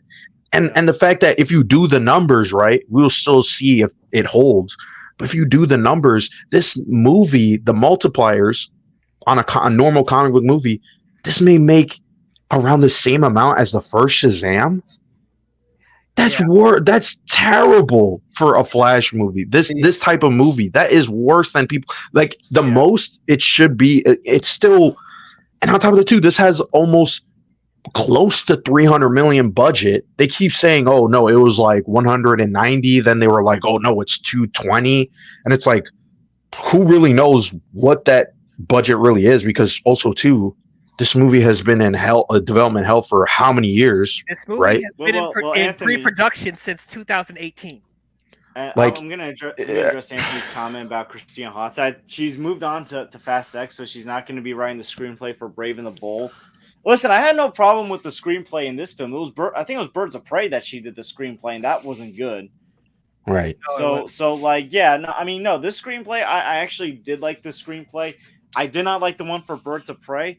No, I think she did the one for Bumblebee, and I personally like Bumblebee. Yeah, I did like Bumblebee. Bumblebee felt like another version, a live action version of Iron Giant. So you can make the case that she didn't even write an original screenplay. Like, Right. Look, I like Bumblebee, but let's right. be real here. That's like Iron Giant live action with some ET in there. You're right. You're absolutely right. And I agree, Sean, that some of these clips with Keaton, these should have been saved for the theaters, because these would have been exciting theater moments, especially the one where he's like, "I'll help you get the Superman. Then you're on your own." Like, that should have been saved for the theaters. Well, I think this movie. This movie did have an uphill battle, but it's like every single area it failed. Like, it actually failed with the younger demographic, right? It was a more older audience, more older male audience. You could go and look down the breakdown of this entire movie. It's actually more shocking, right? Like, we all expected, okay, it wasn't gonna make a bunch of money, right? Like, some people were expecting $1 billion, which it's crazy. Why would you even think that, right? No. There's clearly something wrong here, and I mean, we would have to see if Blue Beetle and Aquaman, if they have extremely low box office and the critical reception, they should be worried. Like, they should actually consider putting DC on ice for longer than a year. Yeah, you know what? Sorry, go ahead. I'm gonna be honest. I think, like, I wouldn't mind Superman Legacy getting postponed a year or two. Not because I don't have faith in the kind of movie that James Gunn's gonna make, but again, making movies is different from planning out a universe, from overseeing everything. So I can have faith in him as a director, kind of how I can have faith in Phil Jackson as a coach. But as far as running stuff, we have yet to see how he's. Yeah, we haven't seen any. Because you can make a great Superman movie that can start this universe off very well, but then The Authority can turn out to be a bad movie with whoever he picks to direct. Or Supergirl can be a bad movie. Right. And then, like, Booster Gold can be a bad show based on who he picks. All this stuff can be bad, yes. Everything. He's got other people doing this stuff. And look, James Mangold doing Swamp Thing, I have no problem. I think that's a very good choice. I don't know how I feel about Muschietti directing Batman yet, because, again, while I did like this movie, and I also like It Chapter 1, and when it comes to It Chapter 2, even Stephen King said getting an adaptation of Chapter 2 is very hard to do. Yeah. And I think he did the best that he can with that. But I want to see Muschietti get more stuff under his belt as well, because I feel like the way they're hiring Muschietti, it's no different than Kevin Feige hiring directors that don't have that much experience. They probably looked at Muschietti not only because, like, I guess they like the overall quality of the Flash, but, like, I think they were looking at like specifically what he was able to do with his Batman scenes, and was And like, like the Batman stuff was very good. Like the Batman elements, I thought were handled very well, with the exception of like Batman holding the lasso of truth and saying all that stuff. That was Justice League quality right there. Like I didn't yeah, care for that. I get But that. outside of that, the other stuff with like Ben Affleck's action sequences, the stuff he's saying to Barry about like how like our losses define us, and then like the stuff with Michael Keaton, I thought was handled very well. So they probably looked at that and was like, you know what, he'll be perfect to do Brave and the Bold, because it seems like he has a good grasp on, or a general good grasp on Batman. So it's like, bring that into the I don't know if that he may have a grasp on Batman. Does he have a good grasp on the Bat family? That's the other thing. Like that's the part, that's the hook of this new movie. So I think and I'm that's gonna also address like the Michael Keaton nostalgia. Listen, I have nostalgia for Michael Keaton as well. I'm only 26. I didn't see these movies in theaters, but I grew up watching them on DVD, on TV as a kid. But a lot of people around my age and they younger, don't, and my like they grew up with like either Christian Bale or Ben Affleck, or right now Robert Pattinson. Mostly Christian Bale. If you're talking about Yeah. nostalgia, right? Ben Affleck is too current, right? So yeah, Michael Keaton. If you really think about it, someone my age probably have never seen a Michael Keaton Batman movie. Like here's the thing. It's just the reality of it. It So, worked with Toby in No Way Home because Toby was what, like 20 years ago? Like it's still like Right. not that long ago, and that was still around the same time frame as Christian Bale's Batman. Batman Begins came out in between Spider-Man 2 and 3. and No Way Home did big numbers with the younger audience. Yeah, like Andrew Garfield, who only got 2 movies, still popular with the young crowd though, because it's still Right. Spider-Man. Those movies still made over $700 million worldwide. Though, let me ask you this though: if they swapped out Michael Keaton for Christian Bale, doing the exact same stuff that Michael, or something very similar to what Michael Keaton has done in this movie, would you buy it with that iteration of Batman though? Does his Batman, Would I buy it? yeah, with his Batman worked with these It over the top? no, it wouldn't work if you just swap the actors. No, it wouldn't work. It would have to be Christian Bale's.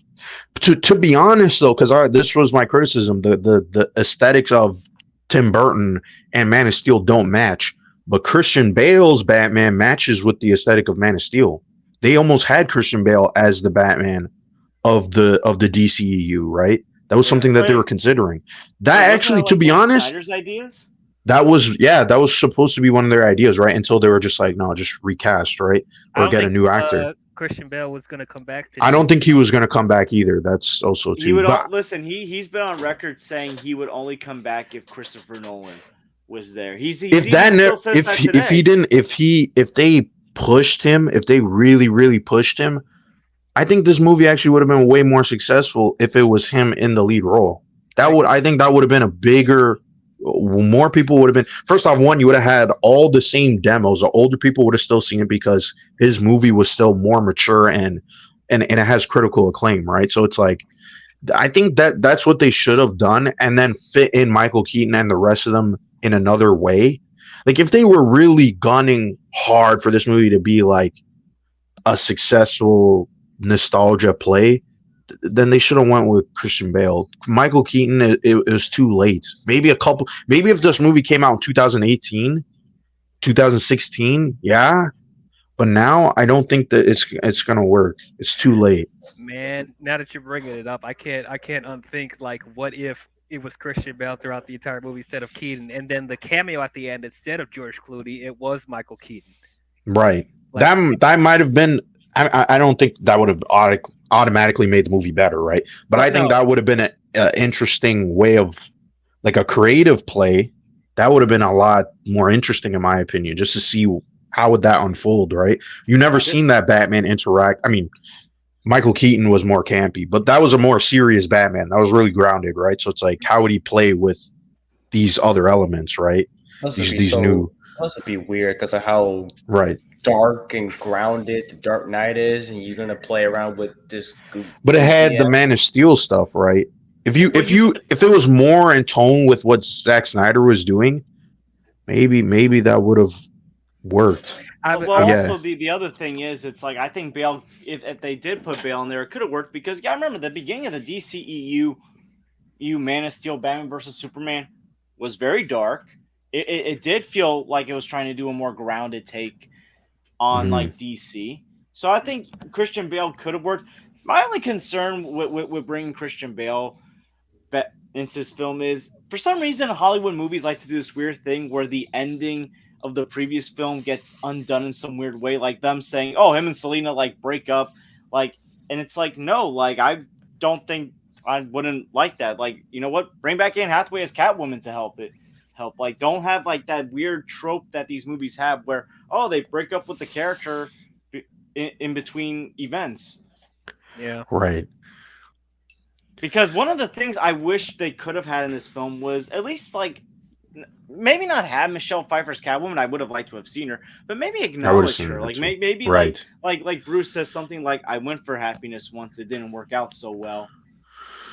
Right. It's Like- something. It just felt like he was Like recluse the for what only, reason? like thing you got from a previous movie was that bag that with the Joker laugh, like, And that was that was like just Barry too being a dummy. That's what I'm saying. and- Creatively, this movie, like I acknowledge what DL is saying, right? I'm not in this again. This I hate the movie. I'm not going to do that, right? But I am going to question heavily the creative decisions. Like, this is the first time where I feel like, what were you thinking creatively? Why was this put together in this way? Like, okay, some of it works, some of it doesn't work, and that's the one thing where it's like, why did you pick Michael Keaton? Like, okay, the nostalgia, but like, what was other than the nostalgia? What was the reason why? I can't really see a reason why besides the nostalgia. It just doesn't make sense. Yeah. Yeah. How would you guys have felt about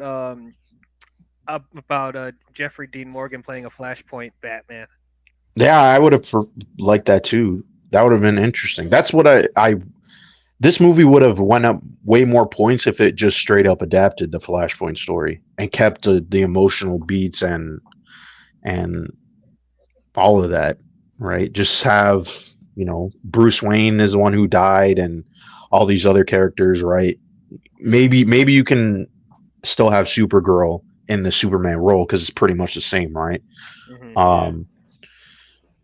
It's because also the villain too. The villain did bother me. He was an okay villain, right? But it also felt like Lightyear. It felt like we've been getting a lot of these types of villains where it's like, oh, it's the villain. By the way, hero in the the future. box office predictions and box office drop from those predictions is similar to Lightyear. Oh Right. yeah, because Lightyear was on. This was funny. Lightyear was on track to make $90 to $120 million. Opening weekend. In reality, $50 million. Yeah. Whereas the Flash, I think the first tracking was actually $140 million. Yes. $55 million. And I think Yeah, and it look, was insane. Yeah. I like Lightyear, don't get me wrong, but that was just a bad like drop right there. And listen, Well, even though I think, like the movie, it was not nearly, Right. it was nowhere near as good as the other Toy Story movies. no. Like, in regards to what you think about the ending of Toy Story 4 or whatever, Toy Story 4 still felt like a much better quality film than what Lightyear turned out. Yeah, I personally did Right. like Lightyear, but I think I did like it too. Yeah. I did not like it. Oh, you didn't like it. I I did like it. But Okay, yeah, sorry. Yeah, I sorry about um, that. No, that's fine. That's fine. But like, yeah, with that, I think we were still like trying to get out of the pandemic, and I think Right. another thing that like I kind of wasn't really like putting too much thought into, but like this may be a big contributing factor is that when Disney Plus was coming out and they were releasing all their Pixar films on Disney Plus, you were conditioning the audience to be like, oh, we don't need to see these immediately in the theater because Right. it's on Disney Plus. And that has done a massive damage to Disney. Yeah. Pixar's got problems right now, like trying to get back into the Right. theaters because Yeah. their movies aren't making so much. Like we Well- thought the Flash bombed. Elemental, oh my goodness. Yeah, Yeah, Elemental is a the- massive flop. That's a Massive, shame because massive. it's a shame because I actually saw that film yesterday. It's a great film. I like given the fact like I'm very more optimistic because since animated films are kind of like getting back up there since Mario made $1 billion, Spider-Verse opened big, and I'm hoping Ninja Turtles does well because I'm hearing praise from like I think from the film festival. And Right, right. I think when it comes to Pixar, I think just I think they're behind on the times. That's what I think. They, it yeah, could be, it could be. could be, but you know, their movies. I mean, to me, I mean, I liked at least for like the 2020 releases, like from in this current decade. I like them so far. Like I even Mhm. like Lightyear, but it's not like a great film. Like it's not saying it's I one of like the Lightyear and Soul. I haven't watched the other ones. I yeah. think I like Soul, Soul Turning Red. I was mixed on, I thought and, that and, was Yeah, I didn't awesome. get the chance That to see should have that. been in and I'm glad theaters. to hear that, Sean. I'm kind of, I might wait until my mom comes back from her vacation to go check out Elemental because Elemental we was like to watch Disney movies. yeah. Elemental was a great film, and I'm still gonna continue seeing their films in theaters. You know, like And I love this line, Classy, because I used to play Yu-Gi-Oh and I used to play the Elemental Hero cards, so I love that joke. Oh man. yeah. So I'm gonna continue to watch Pixar films like every so now and then, when they come out, like their next film, like Elio, that comes out next year. They are making a sequel to Inside Out, which I'm gonna go see. Oh, they And are. That I'll see. I yeah, liked Inside Out a yeah, lot. it's just all of Pixar. I'm still hoping that um they're still gonna do like just I mean they're gonna be fine. Everybody's gonna be like, oh my god, Pixar is like on the ground. I mean, they're It's that not on the ground. They're not, but I no, don't think they're the heavy no. hitters that they used to be. They're not the Yeah, heavy it's hitters just they used to like you gotta like understand like we're in different times now. Like people are just pitting studios against each other. Like which one is better? Like DreamWorks is better than Pixar. Like what? Like That people have like these movies. They're done by filmmakers who do their own thing and not Right. but they come out. People have their own opinions, and it's just I do not like the We fact. I just don't like the whole like putting a certain studio on a pedestal kind of thing. Like that Pixar is always going to be like the Pi- big ones, but like Well, it's they just set that the, expectation for themselves. They but like I think Pixar needs to go more of like they should do something like Spider Verse. That's what they really should do. Something creative and something different that's outside their wheelhouse. I think they keep pushing the realism in their movies, which I mean it's cool, it's whatever, but like I think that they need their movies are always like geared toward multiple demographics. So it's kind of weird that they're like, oh, we got to put them on Disney Plus for the kids, and I think that kind of ruined their brand. To be honest, like it should be for everybody. If not, they should try to lean more into like I don't obviously we're not ever gonna really get Western mature animation, which kind of sucks. But they need to lean into more maybe Marvel and Star Wars territory. That's what maybe they should be doing because they're more of a like they want to push the technology, right?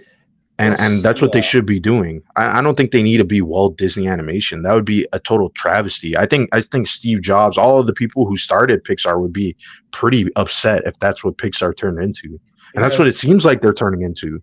well, like the thing we look at Sony. Sony pushed the technology with Spider Verse because Right. it kind of And they patent that whole thing, that look. Thank goodness they did because like going into Spider Verse, Sony was not a good animation studio. Right. oh my Remember gosh, the last film that came out? The Emoji Movie. Oh, Yeah. you had the Yeah, Emoji Emoji Movie Movie. where Patrick Stewart proudly said on one of the talk shows that he played the poop emoji. Good Right. lord, that movie made my head hurt way more than Transformers: The Last Night did.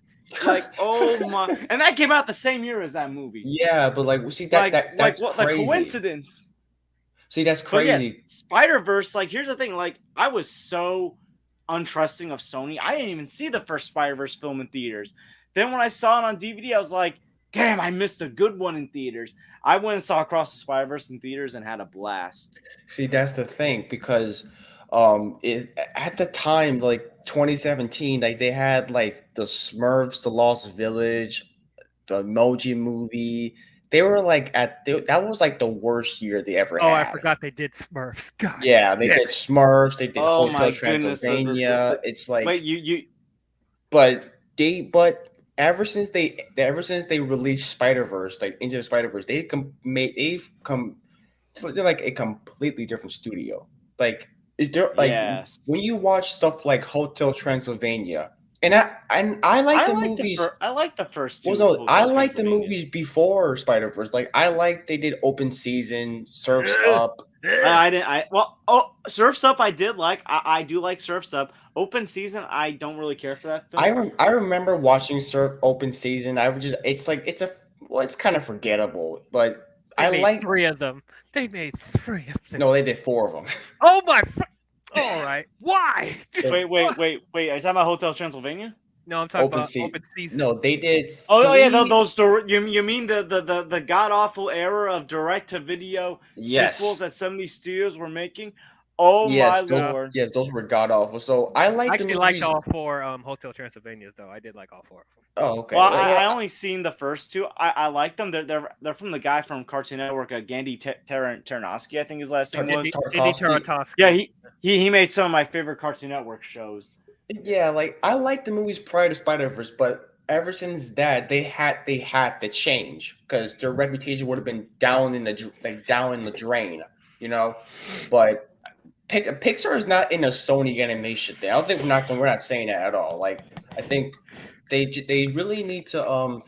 I don't mind them doing the more realistic stuff, but it is pretty to look at. Like Elemental was beautiful on the big screen, but do something like what Disney's doing with Wish. Like they're experimenting more with their animation. So I was like, okay, Are they? that's- Are they? well, they're mixing 2D and 3D, so it's like, okay, that's cool. We've seen like the first teaser trailer, and I think Pixar continues to be more creative with their animation than Walt Disney.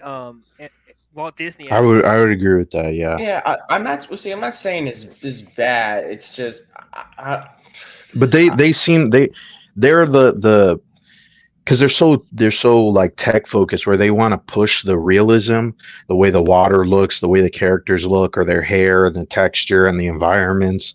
Yeah. Like you could tell, like, and sometimes it clashes like with something like Turning Red, where you can kind of see it's trying to be like the realism, right? But then it's also kind of cartoony. It has kind of almost like a I don't want to say an anime influence, but it seems like that, like chibi kind of art. It's like realism to an extent, but still having Right. that like cartoony. And like, Sean, I had no idea. Right, right. Your wife worked on gosh, animated hold films. on. That's That's pretty why cool. there should be a Right. Moana 2, not a freaking Well, live action. well, God. Right. well, guess what? Speaking of Wish, that movie has a $200 million budget as well. So I'm a little Of course it does. Of Yeah. yeah. all these I mean, the thing is, you have to understand, right? It's like these movies, they want a lot of money from them. That's why they invest so much money.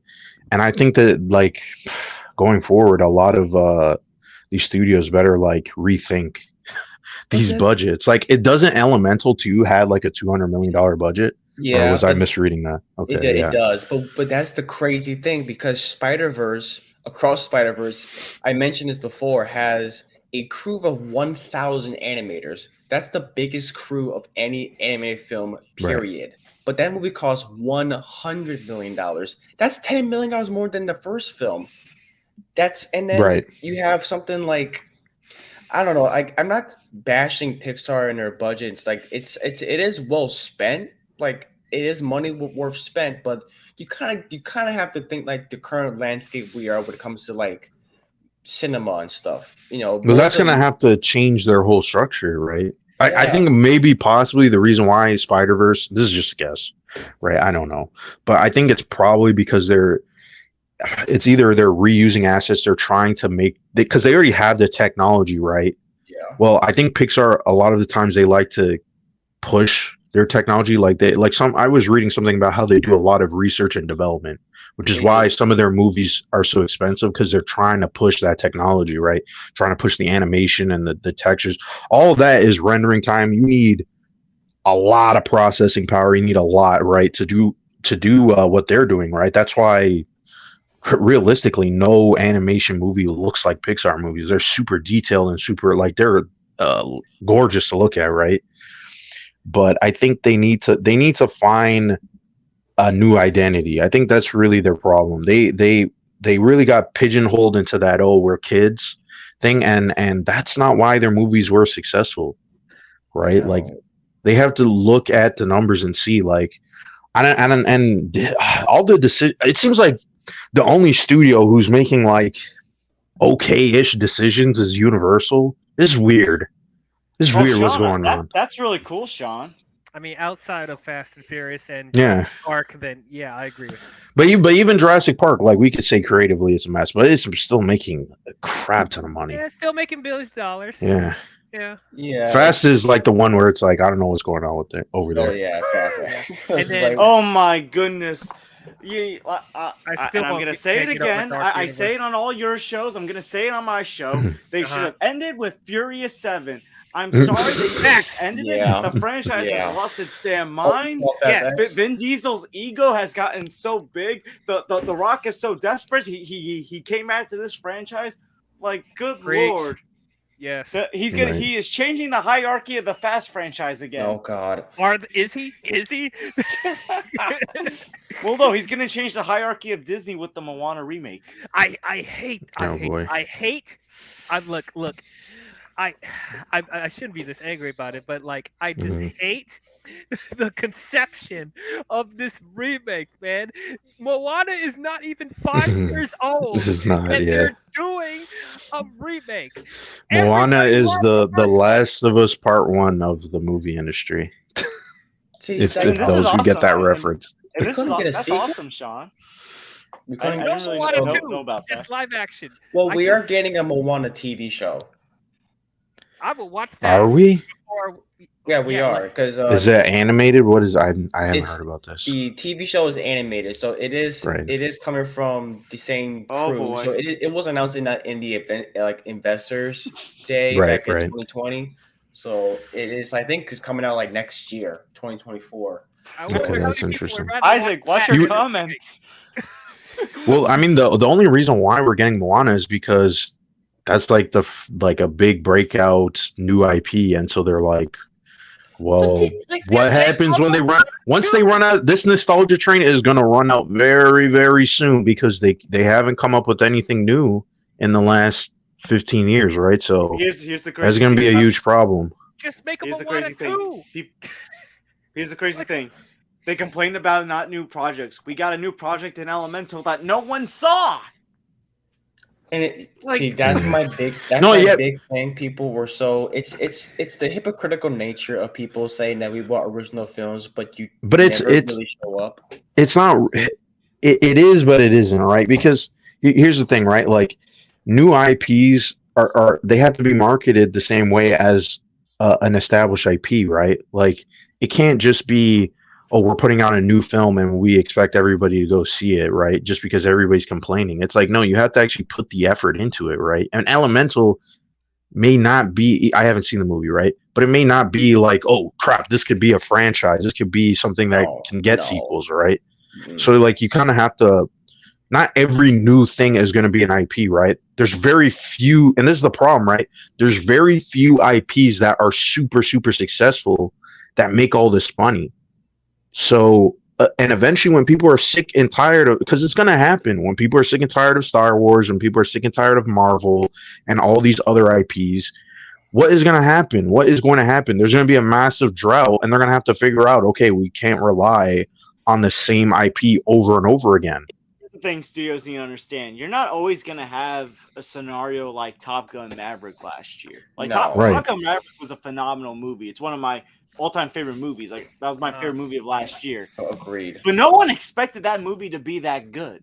No. No one no- expected Right. it to make $1 billion worldwide. And like, I'm glad it did because I want to see great movies make money so we can get Yeah. more great movies. Yeah, and what's Right. crazy because that film like had a 29% drop. That's unheard of. That is unheard of. Oh, That's like Isaac, nuts. you know, I would love that, but that cast has gotten so old. Like Zachary Gordon is No, around man. my age. Yeah, Oh, there's no God. way they can. There's no way they could do that. There's That no was- way. Listen, it would be better than The Long Haul, which was complete garbage. I never seen. Didn't that they film. put out an animated movie of Diary of Yeah, the I Wimpy did Kid? not like Yeah. it. Like, No, I'm gonna man. be honest. I never really talked about Diary of the Wimpy Kid before. The movies may not have been all that great, but I enjoy the hell out of them. The first 3 ones, like those were my movies during my middle school years. and like that kind of represented middle school to me at that Yeah, time. the third one was the only one I saw in the theater. I like the first two. The third one I saw in the theater, and I never saw the long haul. I never seen that one. That movie looked terrible. I forgot that came I out. watched it during the pandemic. I was like, good lord, how can this be this? How can it be this bad? Wait, Elisa Silverstone. That was the fourth bad movie in a franchise she was in. She was in Batman and Robin, and then she was in Diary of a Wimpy Kid: The Long Haul. Oh, she was. No, man. Alicia Yes, Silverstone? she was the mom. She was the new Mrs. Heffley. Oh my goodness! God. Wow. And guess what? The kid that played Greg, he was the little brother in Bumblebee. Really? Oh. Yes. Although he was actually tolerable in Bumblebee, he was actually one of the less annoying human characters in that franchise. I don't know how that happened. Oh man. But then again, when you have the Irish boyfriend in Age of Extinction with his Romeo and Juliet card, and you got got the annoying government characters in Revenge of the Fallen, Dark of the Moon, like it's kind of the ceiling's not that high. No, it's not. Let me ask you this, Blue Jay, since you've seen Elemental. As far as the marketing, without spoiling what happens in the movie, do you think that the marketing did a good job representing this film? I think from what I've seen from the marketing, I've only seen a couple of commercials. I've seen a billboard, and I've seen the trailers, and I think the movie shows a little bit more than what the marketing shows. You know, I think it's kind of like a Pixar thing. Pixar, when you see like the marketing for a Pixar film, it doesn't really tell you really what the movie really is, or like the actual bones of it.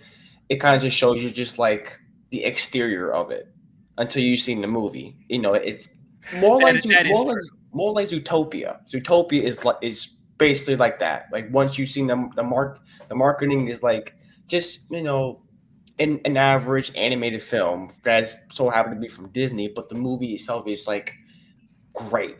Yeah.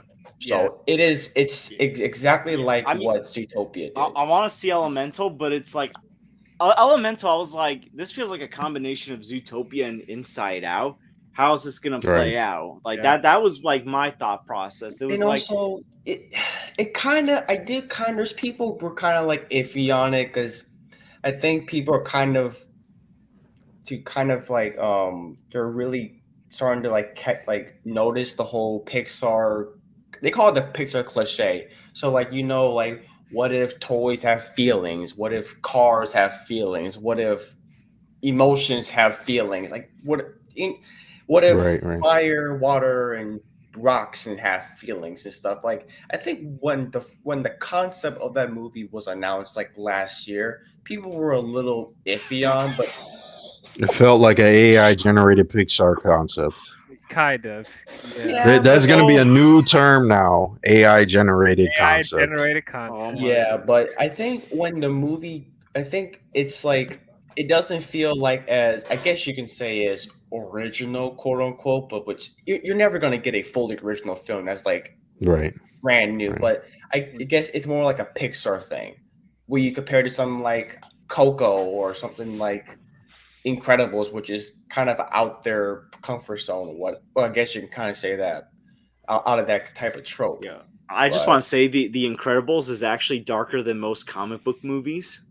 Yeah, when you find like it draws on you that Syndrome basically killed most of the supers in the world.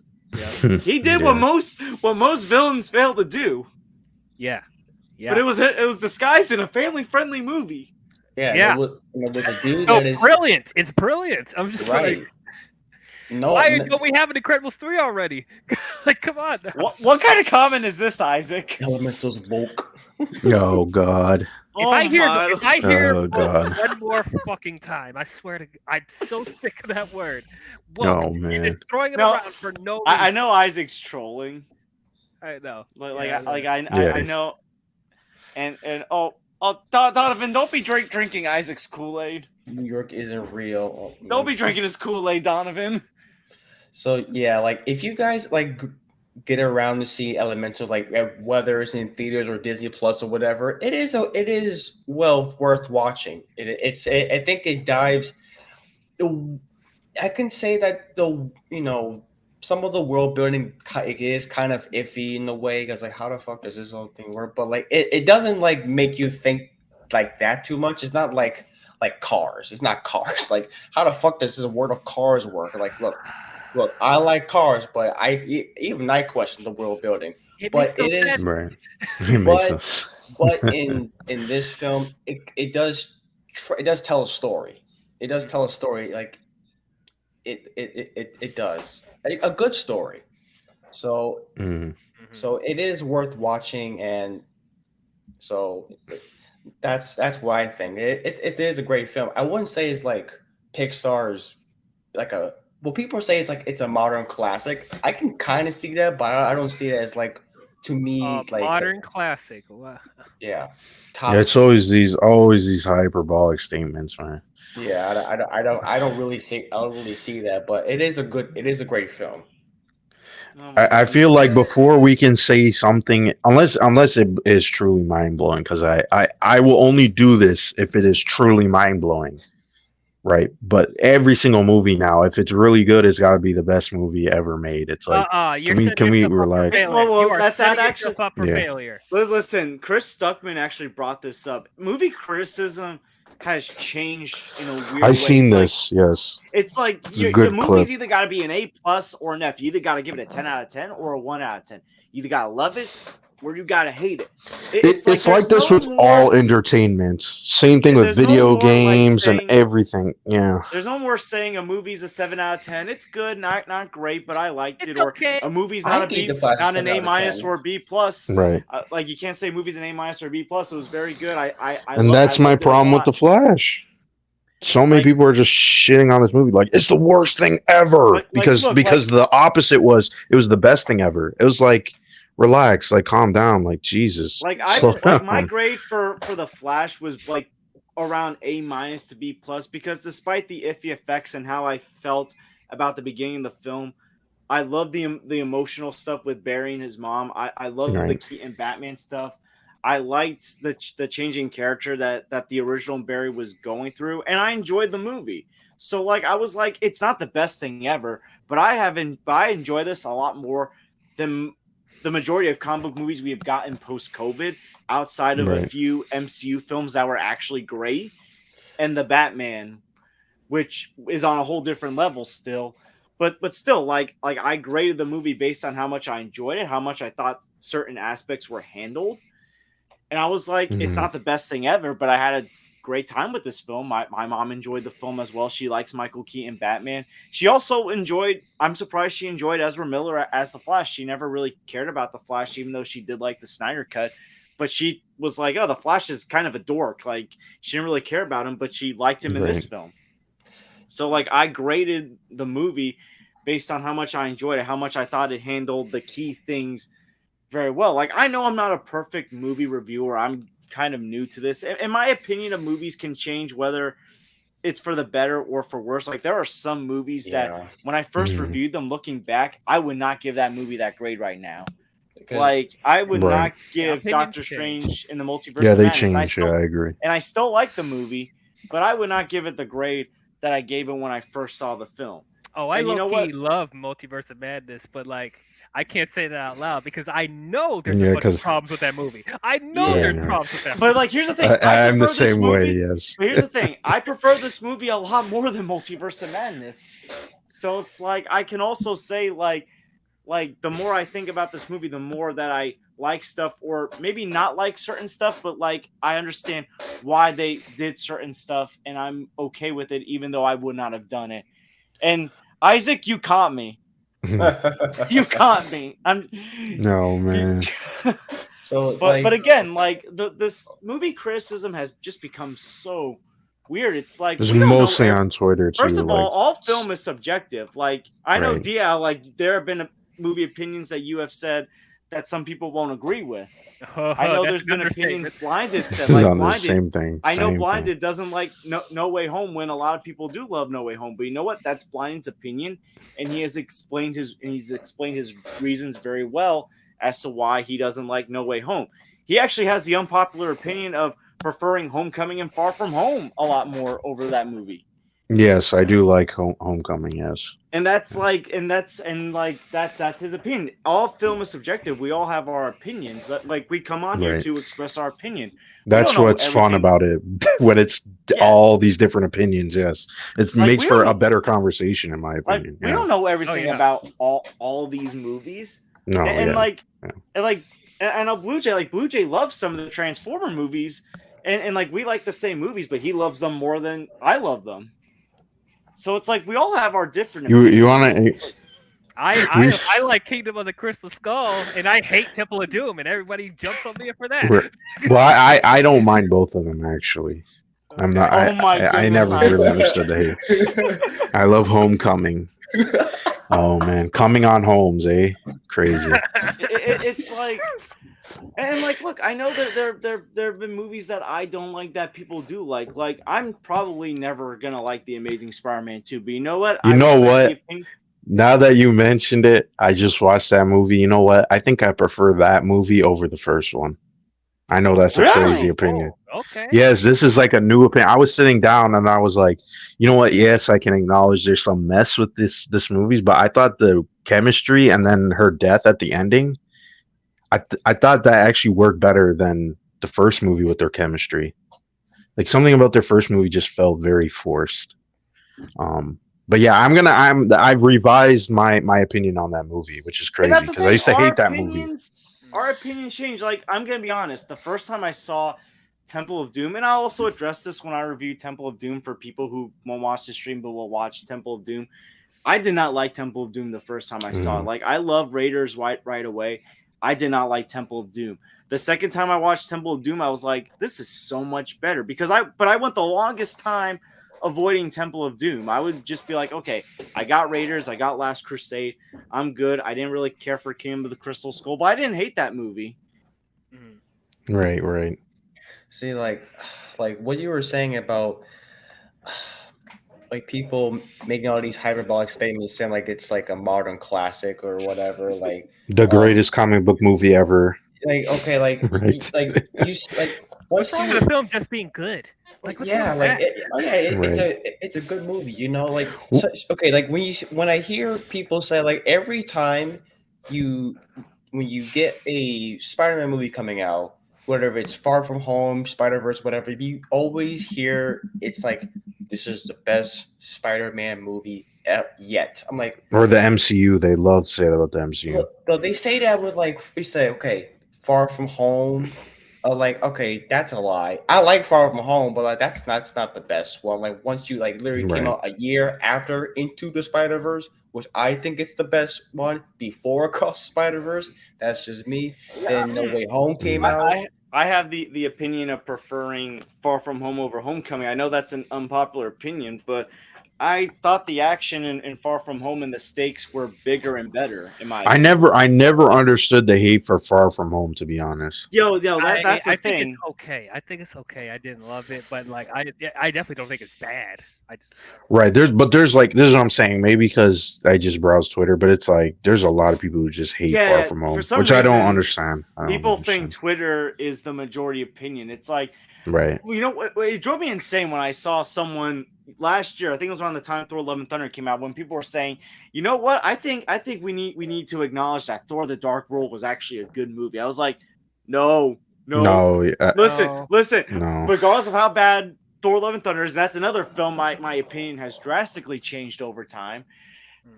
Nothing like Thor: The Dark World is still a bad movie.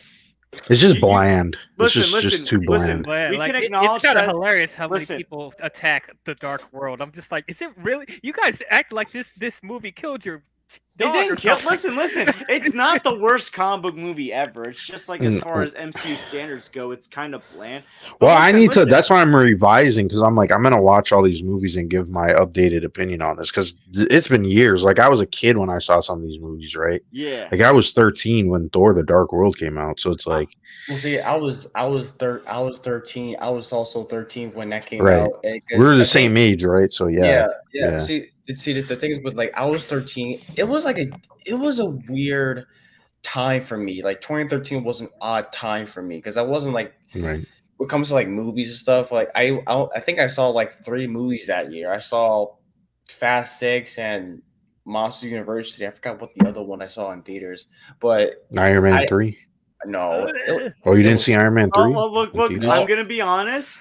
I like Iron Man 3 a lot. Not as much as the first one, but I enjoy Iron Man Well, 3. You know what I just found out the other day? Because so many people like to say Shane Black, he ruined Iron Man. He did. Did you know that Shane Black gave notes on Iron Man 1 and 2 to John Favreau? There's On the Because script? he was one. There's a Because he difference was one of the between first giving directors. I know, but I didn't know. People love to say he should have never been involved, but he was kind of involved with Iron Man before, Well, you also right? gotta So, remember he was one of the first directors to rehire Robert Downey Jr. right. when Robert Downey Jr. finally cleaned himself up. It was people were hesitant to hire Robert Downey Jr., but he hired him for Kiss Kiss Bang Bang, and that was a very good movie. And Robert Downey Jr. gave a great performance. Usually, the history of Iron Man, they should actually make a documentary about it. It's very for interesting. like Disney Plus. That listen, you know what? I don't know if they can make it on Disney Plus, but someone should do because there's a lot of drama. A lot of people are still bitter over that Isaac, movie. listen, I was 17 that year, dude. You man. keep calling me old man.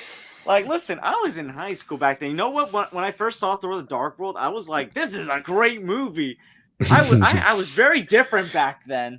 I actually preferred it over Man of Steel that year. And it's like looking back, like I've grown to love Man of Steel more as I've gotten older, but grown to dislike Thor: The Dark World. No, man. My opinion of Iron Man 3 has never changed. I've enjoyed that movie. I recognize it's not a great MCU movie, but I still like it. Shane Black. The only bad movie, in my opinion, he's made is the Predator movie. That was terrible. The Nice Guys. I don't know what he was smoking Nice on. Guys is still my favorite Shane Black film. Which one? Yeah, I love Nice Guys. The Nice Guys is a great Guys. movie. Nice Guys, okay. You know what, Isaac? I'm gonna be honest. I do like black and white movies. I will be honest about that. I do listen. like I love Yeah, movies. of course. I'm always weird when people say I can't watch black and white movies, or it's like there's a lot of great black and white movies. What are you talking listen, about? I mean, there's a movie this called movie Sin was- City. Yeah. I mean, further back. I mean, I love the Universal monster movies, and Yeah. there's a lot of noir movies that I like too. Like, yeah, I can't shit on black and white movies. I mean, I love the freaking Twilight Zone. Twilight Zone is one of my favorite TV shows of all time. It's entirely in black and white. I remember I was part of a movie club in middle school back in 6th grade. And one of the first movies we watched was Rear Window. Now that was in color, but it was in the 1950s, and I didn't know what to expect from the movie as a 12-year-old, but I loved that movie right away. I was like, "This is a great movie." And like I couldn't imagine someone saying they couldn't watch Psycho. That would be that's. Oh, I love Psycho. Yeah, that's crazy. I got Psycho on DVD. I got some Hitchcock movies on DVD. I watched Alfred Hitchcock's The Bird. Oh, I love that movie. I love. Listen, I love Shadow of a Doubt from Hitchcock. Yeah, there's that's a whole nother can of worms. The black and white argument. It's like the thing is, it's like I love movies from any era as long as I enjoy them. Like listen, Clerks was filmed in black and white, and that's one of my all-time favorite movies. Yeah, that's he. I mean, it was shot. He shot it in color, but he changed it back because it was a student film. I think that's like the most cliche, right? Like all these student films are in black and white because they didn't know how to color correct their movies, right? But Clerks works though. It's a funny movie. It even though it has the student film hallmarks, it's okay. There's certain movies where I feel like if I were to watch them in color, it would feel weird. Like It's a Wonderful Life. I'm so used to watching in black and white. I know there's been some versions in color, but it'd be like, I don't know if I can watch this in color. Same thing with Clerks. Yeah. If I ever saw the original Clerks in color, it would feel weird. It's like I love Right. it's like I don't mind Clerks 2 being in color because obviously the other US universe movies were shown in color like Mallrats and Jay and Silent Mhm. Bob Strikes Back. Mm-hmm. But it's like the original Clerks. It's like I can only watch it in black and white because I'm so used to watching it in black and white. Right. Yeah. Like, have you guys seen the black and white version of Logan? I have No. not seen that. I actually want to there's a see black it and though. white logo. What? Really? Yes. Yep, Yeah. yep. Yeah. That was pretty cool. And I even like the Justice's Black version of the Snyder Cut. I I that. never, I haven't seen that in black and white yet. I need to see Logan in black and white because you could tell by the lighting, like the beginning fight scene. I was like, that looks like it was shot like a noir movie. I love that the lighting there. Mhm. Isaac, oh my goodness. Oh man, Yeah. oh man. You know, there's certain versions of these movies that I am curious to see in black and white one day. Mm. Oh, the Lighthouse. That was a great movie. The Lighthouse is a great movie. I yeah. had no idea what I was watching. Like when Willem Oh, man. Dafoe is like screaming, "You're fun to be lobster, aren't you?" Like he's Right. like screaming about lobsters. Like, Yeah, and Robert Pattinson masturbating. I'm just like, okay. oh my Yeah, that god, the was- mermaid was- stuff. was Oh my weird. goodness. we going there, huh? All right. Well, Did Oh, you see The Witch and Northman? Dio?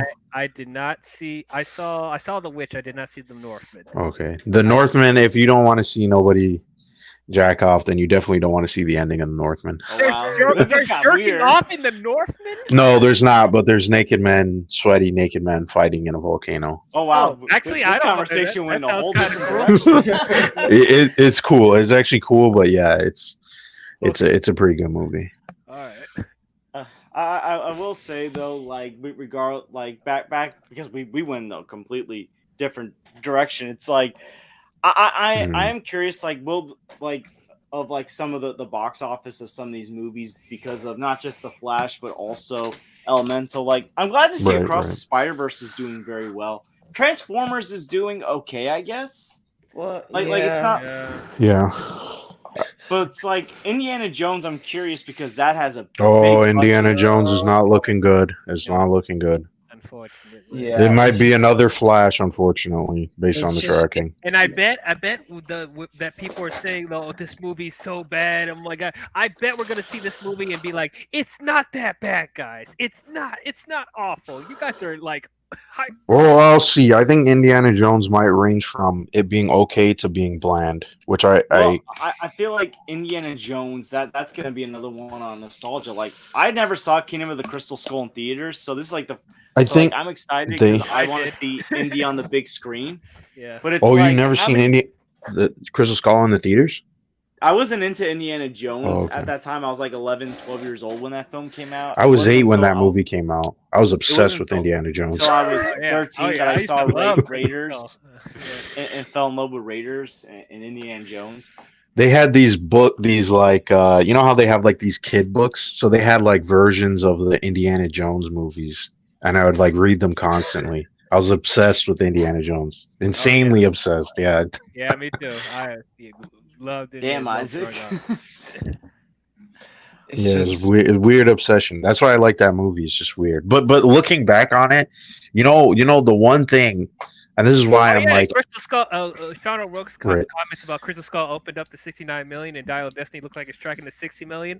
Keep in mind, Crystal Skull Right. is the highest-grossing Indiana Jones film. So let's just keep. Oh, that- also, let's keep Right, in mind right, that right. came But- out in 2008 when the only like movies that were making the only movie that really made a lot of money that summer, outside of maybe the first Iron Man, which was like the very beginning of the summer, was The Dark Knight. There wasn't as big of a competition as there is now. That is true. right. Like this is a crowded month to begin with, and then you got in July a couple weeks later you're gonna get Mission. But even Impossible. Iron Man back in 2008 made more than the Crystal Skull. That was also Exactly, kind of like- weird. Like that. Oh yeah, that's true. That's true. Yeah. But the tracking, the tracking that I'm seeing has it at 40 to 60, and that's on the bot tracking. So hold on. I'm let gonna And me- it's say looking this. people in the subreddit. If you got the one subreddit that I religiously follow, I love this subreddit is the box office subreddit. So much drama happens there with the Flash. Like everybody was looking at the numbers and they're like, it's going down, it's going down. It's like looking at the stock market on that subreddit. It's really Yeah. funny. But the tracking for Indiana Jones, like there's so many. Like first it was super high, now it's like keeps going down, and people are like, "Oh shit, this is exactly what happened with the Flash. The Flash just sunk like a rock." See, that's just my problem. Is I don't understand. I just didn't get the reason why you had to front load everything in June, which yes, like July is also packed as well. It's just Right. like, look, Rise of the Beast. You could have just wait. I could have wait. You know what? Here's I the can wait for thing. some of I'm these, gonna yeah. say this. I like one of these movies. They should have like probably had come out in August because Yeah. I mean, look, Teenage Ninja, the new Ninja Turtle movie. The animation looks interesting, and look, it'll probably be Mm. better than those Michael Bay produced Ninja Turtle I movies. hope it's but good. I'm I feel like excited Ninja actually. Turtles, unless it's like universally loved, the movie, I feel like the brand isn't as big as it once was, or even as big as Transformers. When does that come out? Early August. It comes out Yeah. before Blue Beetle. Blue August Beetle, 2nd. right? Yeah. August And 2nd. that's another thing. Blue Beetle, I'm not confident in that film's box office, even though I'm excited for the movie. Well, I think that movie actually might be okay. I don't think it's gonna do obviously see, Spider-Verse. That's I don't crazy, but see. Well, I think it might. Yeah. August doesn't seem like it's a packed month compared to June and July because I Yeah. think I guess you can say like the two biggest release wise is Ninja Turtles and Blue Beetle.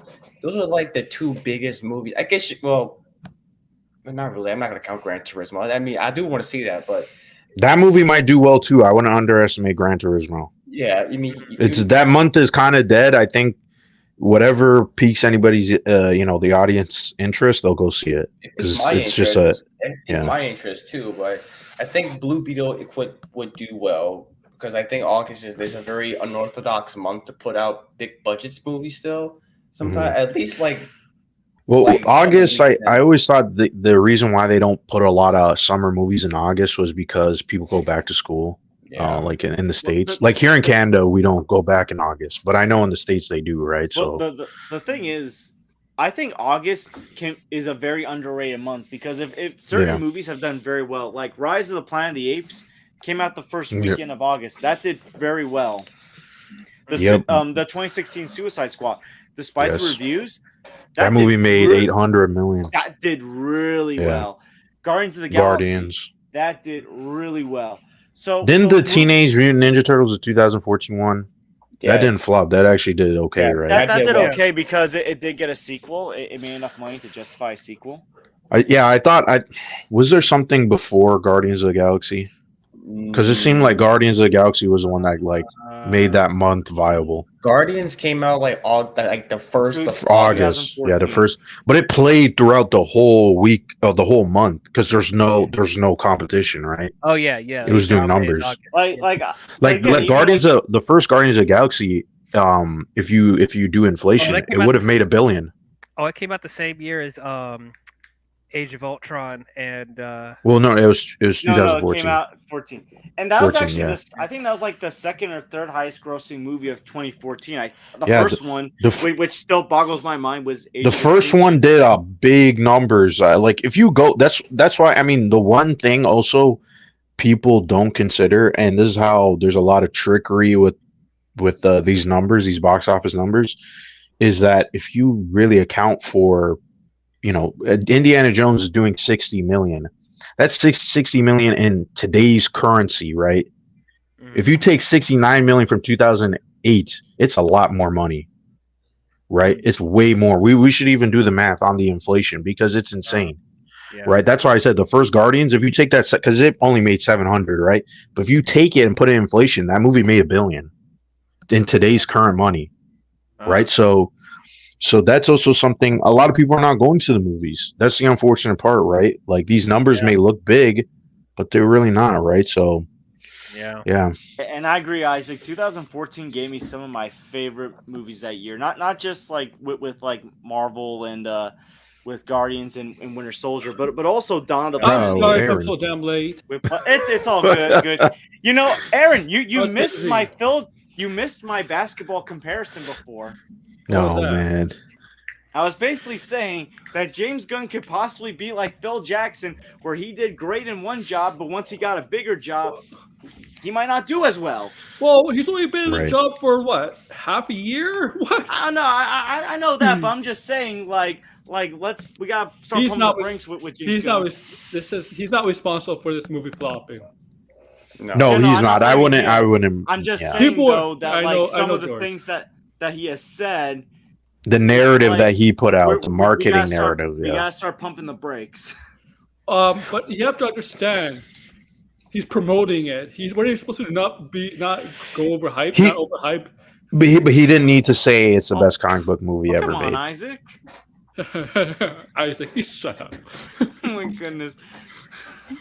He could have said it was the best multiverse movie, or it was a really fun. It was like Back to the hyping it up, Future that's- meets and that. That's hyping it up too. That's hyping it up too. That's hyping it up too. But I feel like there's not really a lot of multiverse movies. We are getting them Like- now. I mean, But, like, everything. I don't think I would blame him that much. Well, yeah, you know what? Actually, you know what? I take that back. You're right. Sorry about that. I mean, That's a every- stupid comparison. I forgot about that movie. Yeah. You could have said It this comes was to the the Marvel best playbook.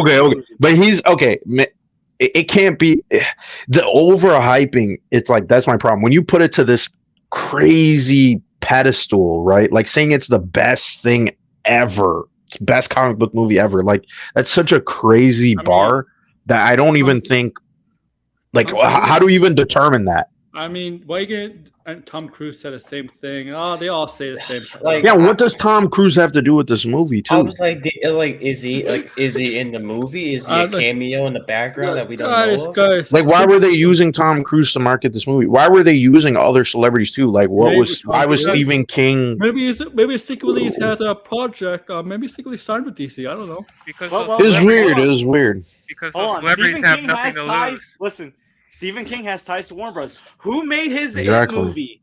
Who made Andy Muschietti? Well, movie. a lot of Stephen King's movies are Warner Brothers movies. Muschietti made It is. Yes, it is. He is very vocal that he doesn't like all the movies that was made after his book. So, So he has nothing to probably lose. saw. He only probably was saw the good, Flash though. because Muschietti was But he- directing it. And he said that's also a good point too. And he said that he doesn't even like superhero movies. So him saying, I mean, I don't think he said it was the best comic book movie, but like if he did, then that statement doesn't mean much from him. He doesn't like the I mean, genre, how right? many times Tom Cruise has been close to playing like a comic book character? Right. I'm pretty sure he's close to Iron Man. He was before Robert Downey. I'm pretty sure he was when Reynolds got the job. I think he was in talks to be Tom Cruise, Well, hold on. I'm sure. yeah. Yeah. Sean's Tom- bringing it up again. He thinks He's Tom not Cruise will going to be be Jor-El. Jor-El. Tom That is Cruise. such- Tom Cruise. I'm saying Tom Cruise would definitely do a comic book movie. He's the type of guy who would do it. Okay. If it's Jor-El, I guess, because Listen, Jor-El doesn't listen. stay around long Listen, anyway. I'm gonna say No, he's not this. gonna be Jor-El. He wants to do action. He wants Hold on, to do everyone. stunts. I'm gonna say this.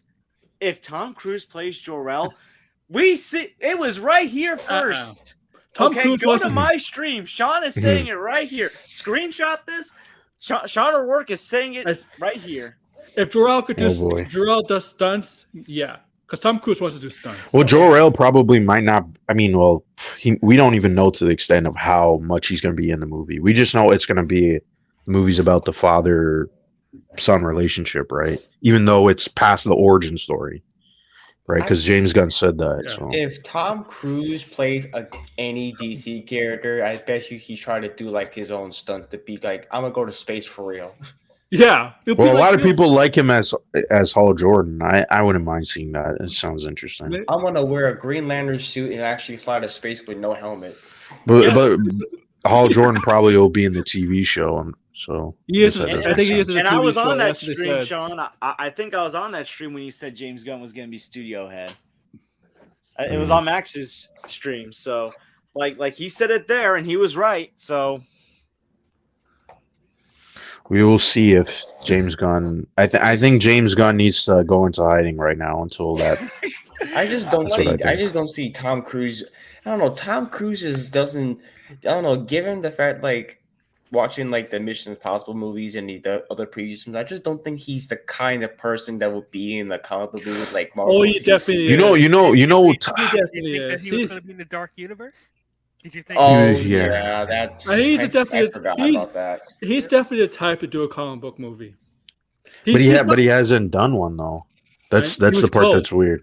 Tom Cruise is not. It's not. He's the type of guy that's willing to do a lot of different kind of films. He's not the type of guy that's very picky about what film to choose. That's what I'm saying. Like he's very picky. I don't know what like. No, he's Right. not. I don't think he's picky at all. I think he is picky, to be honest. I think he's Yeah, willing to do. The Mummy. If he's willing to do the Mummy, which is bomb. If he's willing to do, But the Mission Mummy fit Impossible. his brand, even if it was bad. It was an I action think- movie, and he was an I think he's action willing- kind of star in it. I think he's the so. type of guy to Comic do a movies are comic book action movie. movies. Yeah, Tom Cruise, but Tom Cruise hasn't recently done a supporting role. He doesn't. He wanna was do that. almost in. This is the one thing where I'm like, I kind of wish Tom Cruise was in this movie. Do you want to guess what movie this is? When was the This last is a time he recent did a movie. It came supporting out in role? 2019. When was the last time he did a You would- supporting role? He would have been a supporting role in this movie. He was never. I don't remember the last. What was it? Was it Tropic Thunder? No. Yeah, That- I'll was tell you good. because I don't think anybody's gonna get it. It was Once Upon a Time in Hollywood. He was supposed to be Brad Pitt's character. Oh really? Oh, Yes. But no, I'm saying like the last. And he time dropped was out. He was a supporting character. Wasn't that like Tropic Thunder? yeah, because that was a That was song that was a kind of- long time. Yeah. Yeah, You And know that what? wasn't That was wasn't that a cameo joke? Like he wasn't in that. No, No, he it was was in the supposed to movie. be. He was in. Okay. Yeah. It wasn't I- a cameo though. It wasn't a What cameo. was? I thought it was a cameo with the He was character. like Les Grossman. Like I have like, to it was see like- that movie again now. Like Yeah. yeah, I gotta rewatch that movie as well. It's like, good lord, it's been a while since I've seen that film. Because he's the bald guy, right? Yeah, Yeah, Les He's the bald guy in Grossman. makeup. Right. Okay. Les Grossman, yeah. Yeah, and Sean Right. O'Rourke says that's the best Tom Cruise role. You know what? That's That is like one of best Tom the Cruise his roles. funniest No man. Tom Cruise roles. Like that was one of his funniest. Tom Cruise could pull off funny. He could do it. He doesn't do it a lot, but he could pull it Who off. doesn't do it? That's And I the remember- problem. And yeah. I remember they were talking about doing a full film on Les Grossman, and people would probably go see it. Bunch of his '90s stuff. He did a lot of comedy, Well, he did a lot of type of movies. I even liked him in Jerry Rock- Maguire. Jerry Maguire. Definitely was Right. funny. I even liked him in Rock of Ages. Like now, if you Yeah. want to talk about it. He just I don't know. Recently, he hasn't been doing a lot of supporting roles. And if you're saying Tropic Thunder, that movie's like when did that come out? 2008. 15 years ago, like almost I 15 think- years Yeah. ago. I don't think he's picky about being a comic movie. I think he's picky about being a lead role in a comic book movie and Maybe. a supporting role. I think his brand has dramatically changed. So he wants to focus on a lot of the more older action hero, but not a lot of too much work. I mean, he's getting He's- older, right? So He should play a villain. He needs to play villains more. Like I think Collateral. I don't even was think amazing. he was he amazing. wasn't That was an Collateral, amazing right. movie.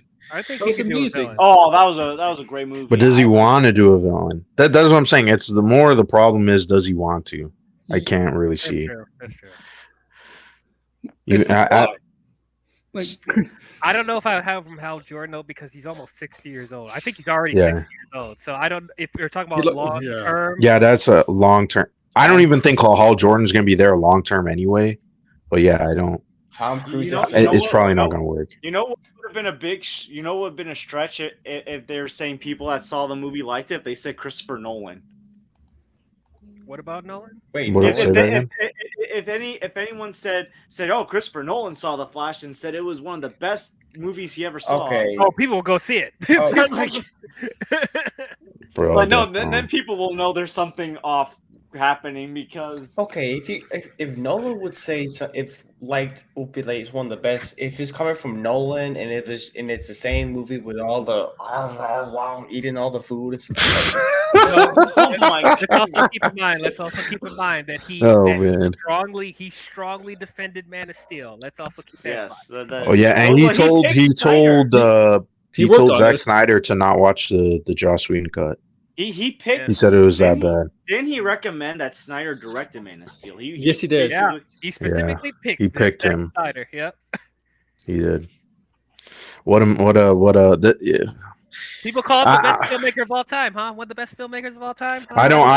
I don't entirely agree with that statement, but yeah, wasn't people- like yeah. wasn't like Russell Crowe like in his early 50s when he played Jor-El in Man of Steel? I think it's fine for Jor-El. Like I Russell think Crowe- so. I just think he was in his 40s. I just think Tom Cruise's ego, it's Yeah, Mm. the ego.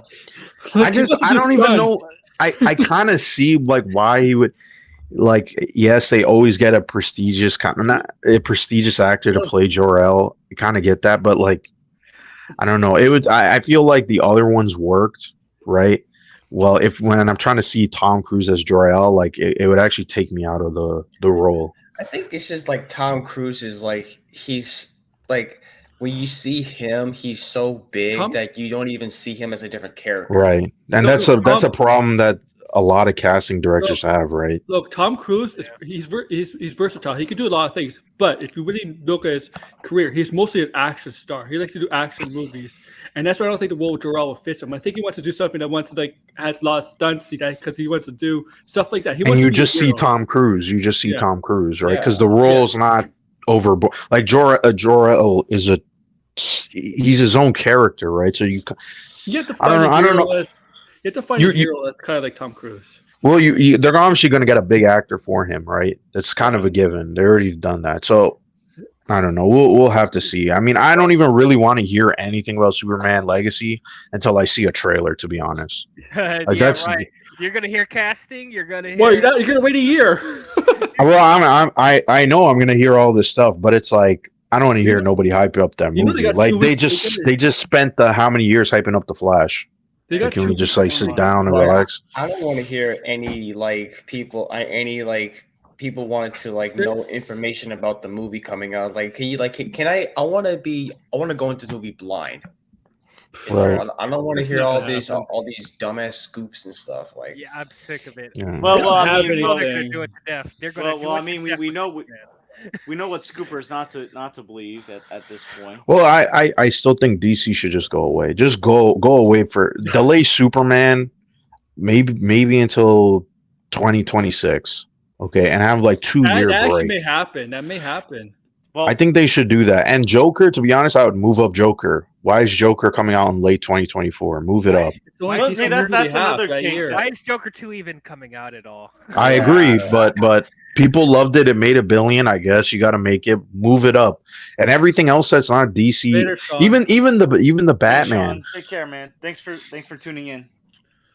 Yeah, even the Batman. It's like everything it's such a mess, man. everything is really up in the air right now. If the actors go on Yeah. strike, we don't know how. Like, look, the writer's strike is almost going 2 months now, right? 2 months now, Yeah. right? I'm Right? concerned. The actors go on strike in basically 2 weeks. 2 weeks, right now, and we don't know how long this could drag us out. Everything could be moved back. Remember, Marvel like a week I ago think it's moved gonna last everything back. it's gonna last the whole summer. It could last the whole summer. Apparently, this could be the worst strike than the one back in 2008, 2009. how long did that last strike take? It was like how many 4 weeks was it? Was it? Yeah, it No, was it's 4 months. Right? Because it was like the 4 end. months? They said of it was 10 weeks. 2007 It's to 10 the weeks. beginning of 2008. Let me see. Remember? Yeah, wasn't that it? was- Wasn't it? November to February. Yep, Yeah. that's That- I just saw that now. Yeah. That was the same strike that caused that 10 weeks. was why. We're ready like 6 or 7 weeks in, and there's no hints of them negotiating with each other. I think Well, you know remember- what they're gonna do. You know what they're gonna do, right? I think they're gonna sit and they're gonna wait for all these movies one by one to collapse on themselves. That- And if they get bad reviews, some of these ones, I don't think the ones in July are gonna get bad reviews though. But you know how people blame the Flash. Oh, there was no press, no promotion, basically behind it, right? Up to leading up, they did the early screenings, they got the promotion. Guess what? right, When the movies come out in July, whatever movies come out in July, you're not going to hear. yeah, Margot they can't Robbie's not do They can't do the anything. late night shows and all of that stuff. They can't do They that. can't. yeah. They can't. There's going to be no premieres. There's going to be no red carpet because they're representing the studio. Right. Also, here's the other thing to remember: the writer's strike really affected the quality of movies that came out in late 2008 That's true. and 2009. We're gonna see know that the- next year. It's gonna be a mess. The biggest example that I have mentioned many times has always been Transformers: Revenge of the Fallen because we've talked Right. about Transformer movies on Quantum of our Solace as channels. well. But yeah, Quantum of Solace was the biggest one. It's like that was a big dip of quality. Like Casino Royale, to me, was the greatest James Bond movie ever made, and then you get Quantum of Solace, which is one of the most disappointing ones. Well, you know what? Also, too, to consider is how the Netflix's numbers are doing.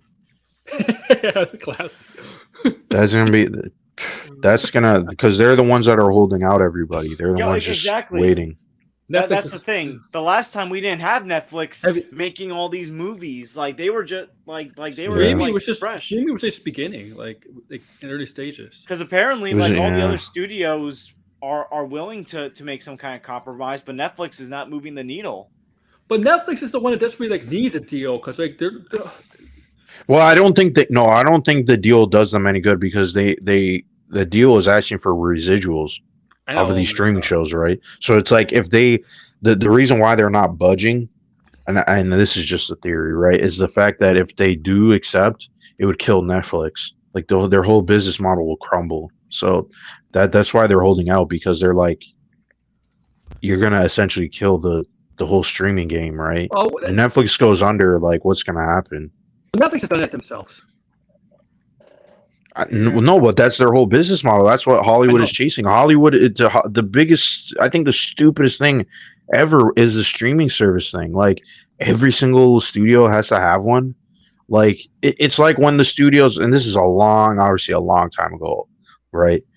Like in the 40s when all the studios had movie theaters and they had to break it up because it was such this massive problem where it's like they're only going to show their movies and promote their movies in the movie theater, and it's gonna cripple the whole theater chains, right? The ones that weren't owned by studios, so they had to break it up. And now it's like a similar thing that's happening with the streaming services. It's stupid. Like Disney Plus, like in the States, like realistically, Disney Plus in the States is dumb. Like compared to Canada, like it's much better here. I don't know how you guys are still subscribed to Disney Plus over there. I'm confused. Yeah, it's like you're not getting much. We get stars, so we get all the effects and Hulu stuff bundled in. The Hulu stuff. Yeah, I never understood that. We need to watch 69% Rotten Tomatoes Secret Invasion score. That we need to watch. Oh, I don't even know if I'm gonna watch that show. Oh my god! I forgot that show was even coming out tomorrow. I heard it was boring. I heard it was extremely boring. And there's a lot of weird things in that movie. That TV show about Nick Fury.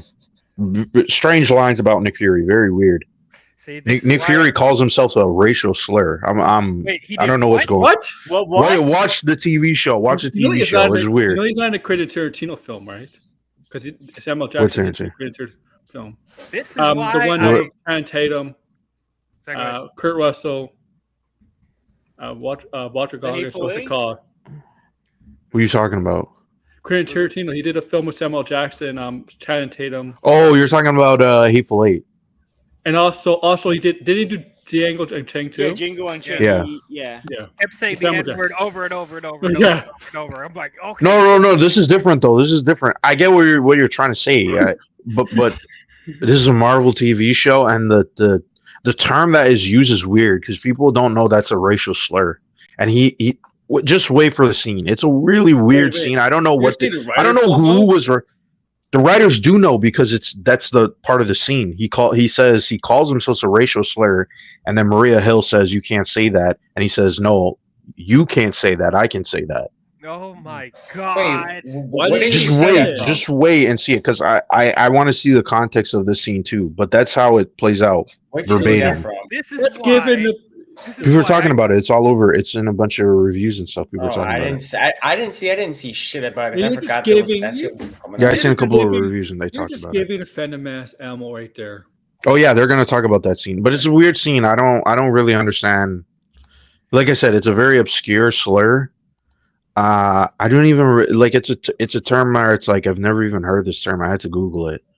Because it's a term that has multiple meanings. The term also means spy too, but it's a racial slur though. So yeah, it's weird. I probably okay. Yeah, I think I have an idea which word you're talking about. Yeah, it starts with an S, so you probably. Oh. I think I. Okay, all right. I'm not even. It's very obscure. Very obscure. This was. It's weird. It's weird that they. Y'all wonder why I trash on the Marvel shows. Y'all wonder why I don't like them. You wonder why I don't like them. This show to me is very weird because the comparison a lot of reviews are making is that it's Andor, or at least the positive ones. They're saying it's like Andor, Uh-oh. but from what I heard, it's nothing like Andor. It's like Andor, but very hollow. Like where it's gritty, it's serious, but there's nothing. It's more hollow than there's no Andor. point. It's more hollow than Andor. I liked Andor, but yeah, that's what people are describing it as very hollow. I thought Andor was very Yeah. hollow. So if you're saying it's more hollow than that, I'm like, oh boy, that's great. Yeah, yeah. I only checked out the reviews because I'm like, am I going to watch the show? Because I've been now picky with Marvel, and I'm not going to watch this it. week to week. I'm not watching this week to week. That's for sure. I'm going to wait till all the episodes air, so I don't have to like draw out the pain and suffering of watching. I have to watch it. But let's talk pop.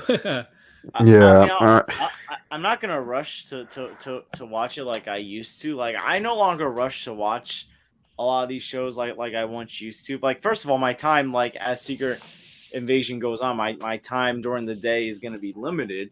As Right. I said before, Blinded came in. Like I'm not gonna have as much free time as I once did. So like I'm not.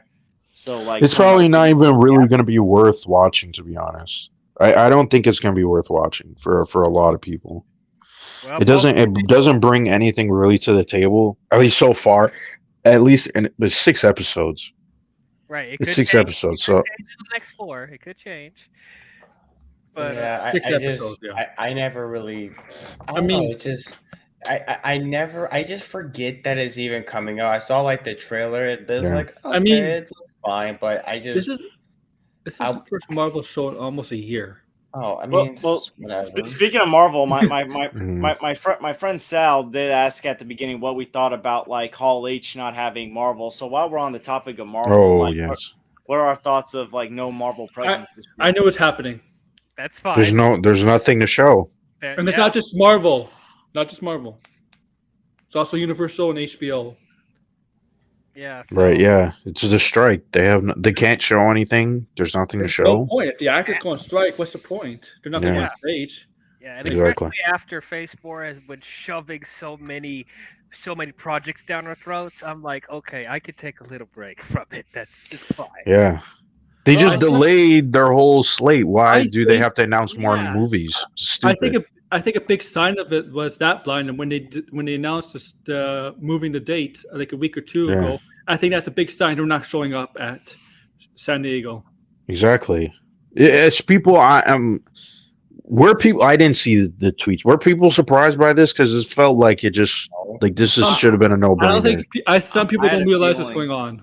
I didn't even care. I don't even like really care that There's- much. If I was Marvel, I wouldn't even show up to There was next no year's Hall H. Dude, I look up yesterday. My weird thing was looking up Scoopers now. I saw Scoopers. Oh yeah, I don't. Yeah, well, I heard at San Diego Comic Con with Marvel that they're gonna show clips of like some of the upcoming series, as like Ironheart or or Echo stuff like that. And I'm like, no, they're not. Stop lying to the people. Yeah, Yeah. you obviously don't have anything to show. Yeah. Like, what are you Yeah. doing? I'll say, unless you have a Fantastic Forecast announcement, don't show That ain't up. happening. I'm No, telling you. That ain't even happening. Don't show up then.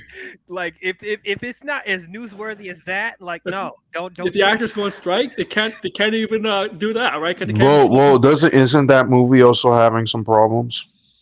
That mean, movie's having some serious problems. yeah, Is it any worse than Blade?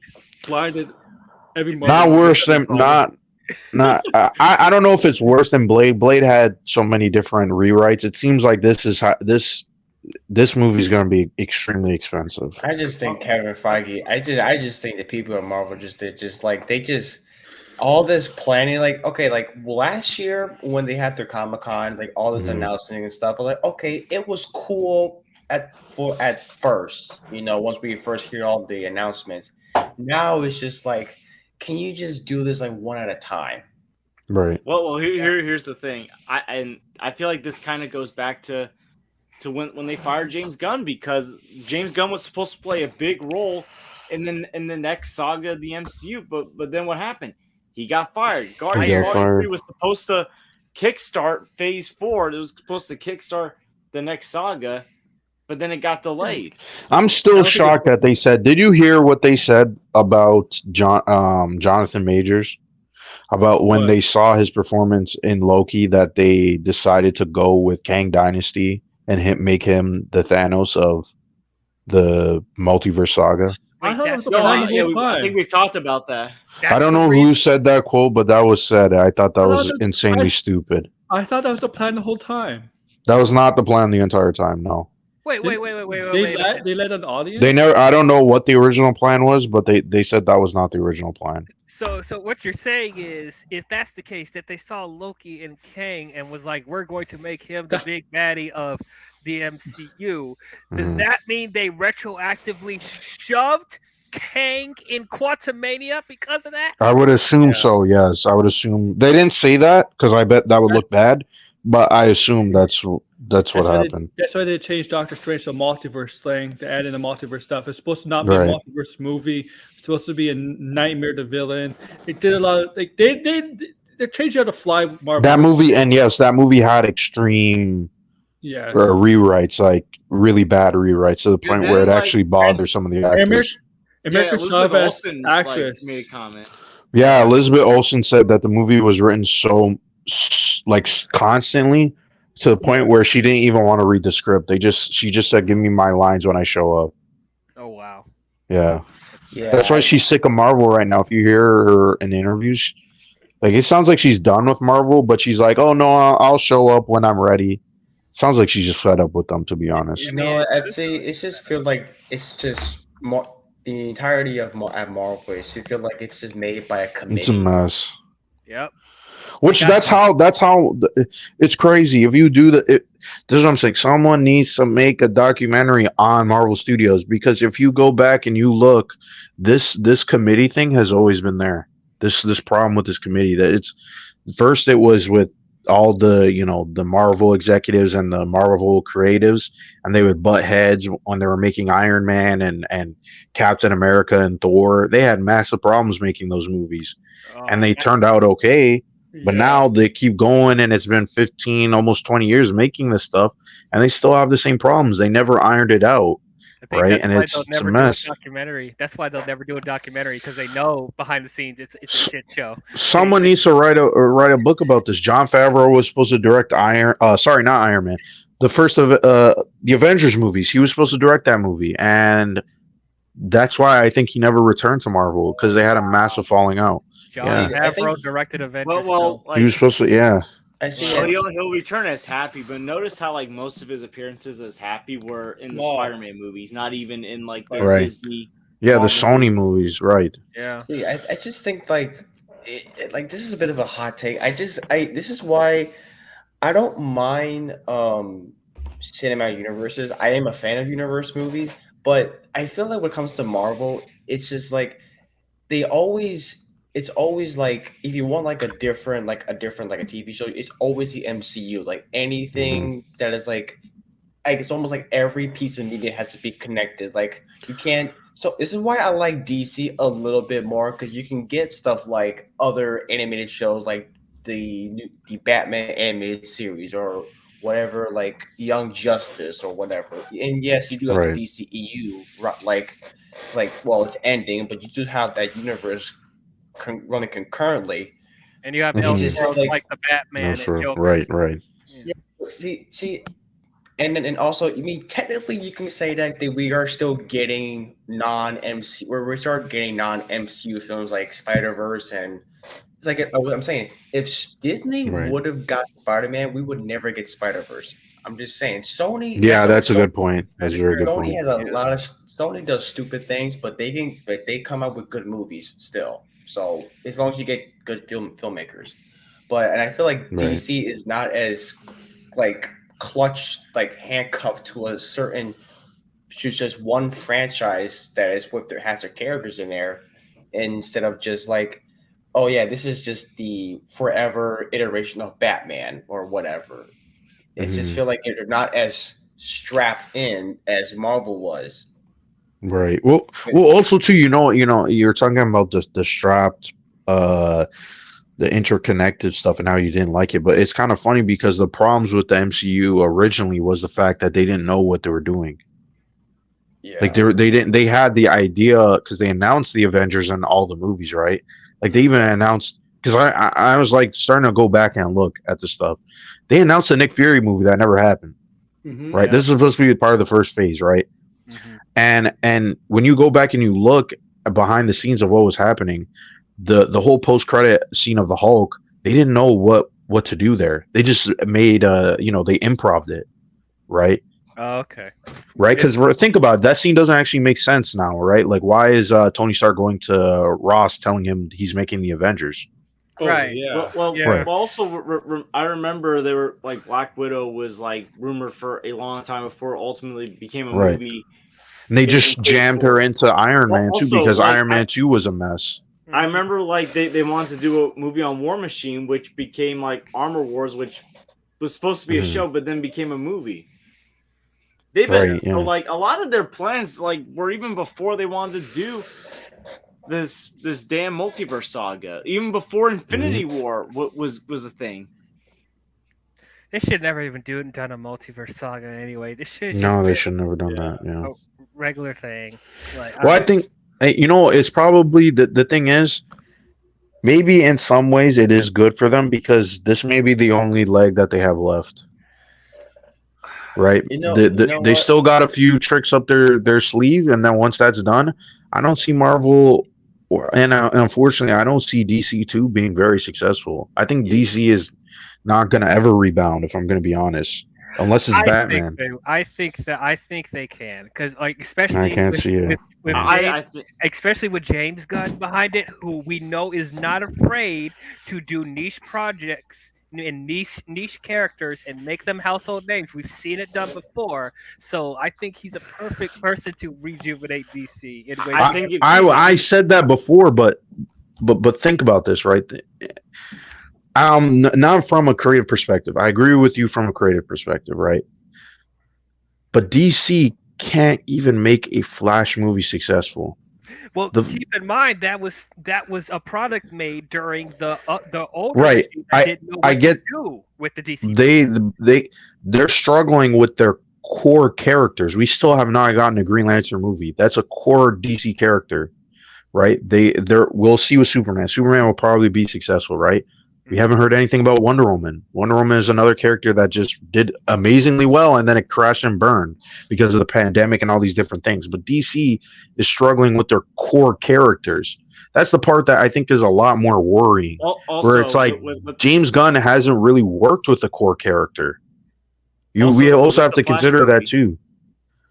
Let's Yeah, what also were you gonna remember say? the Sorry. Flash movie.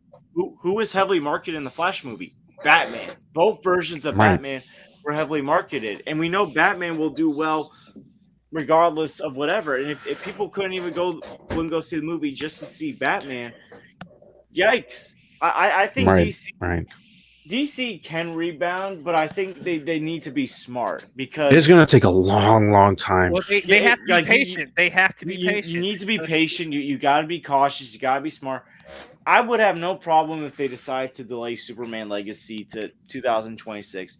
Not just because of the writer's strike, but even without the writer's strike, I think you need to like give it some breathing room.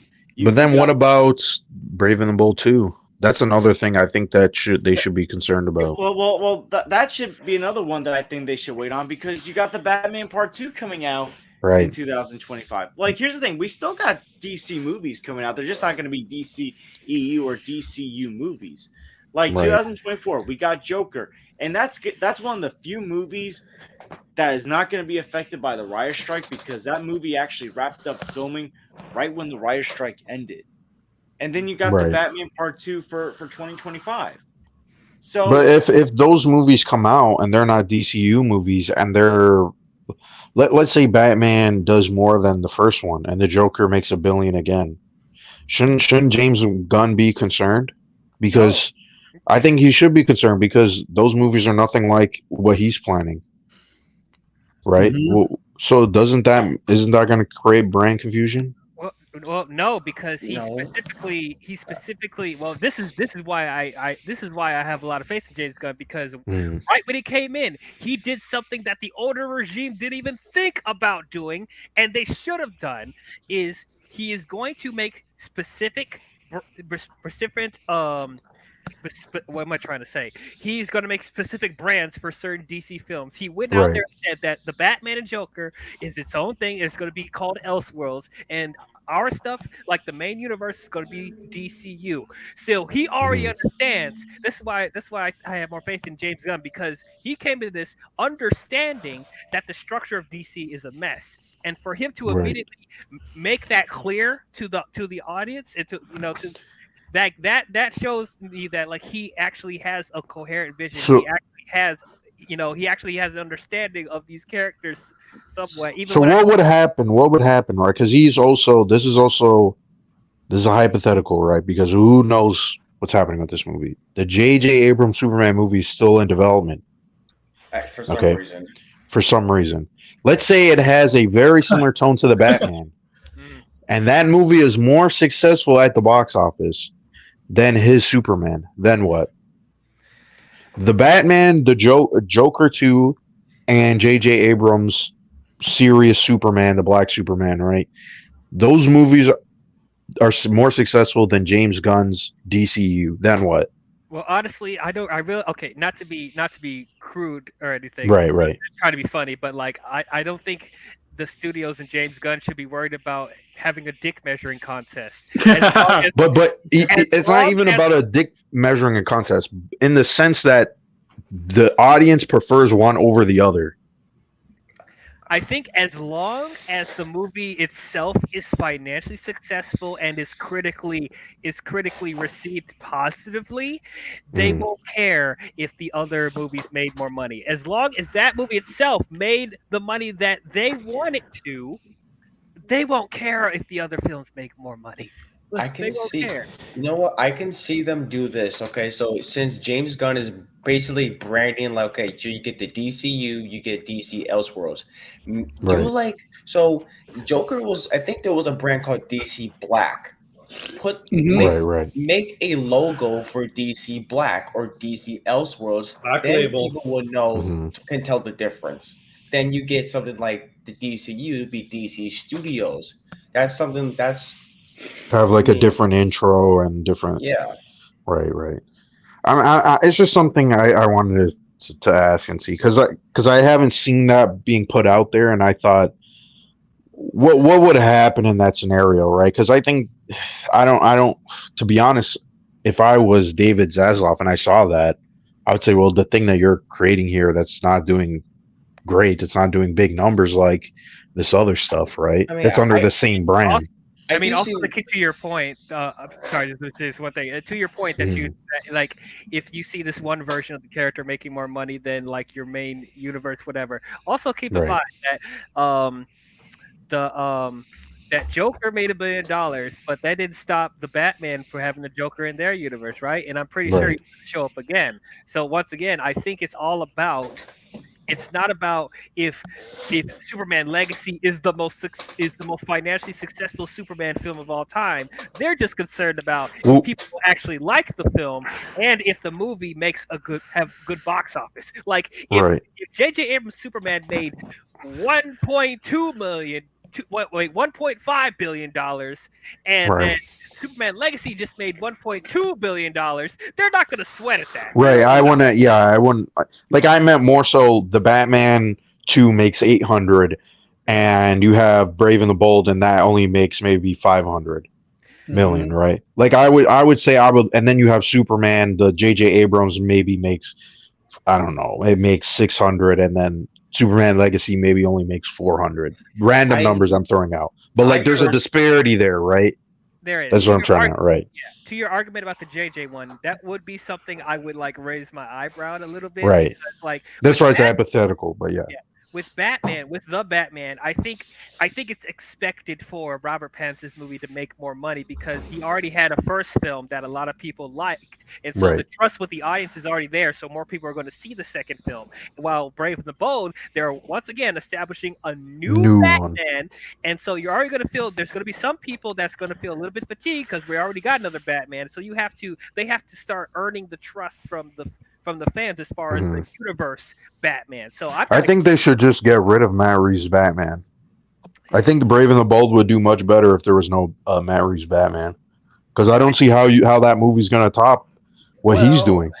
Not to top, but to say this is the Batman of this generation, right? So now we have two different Batmans. Well, I mean, if you could, if we, okay, so like, if we can have like two separate Spider-Man franchises, like Tom Holland and animated film, I don't see why not we can have two. But there isn't.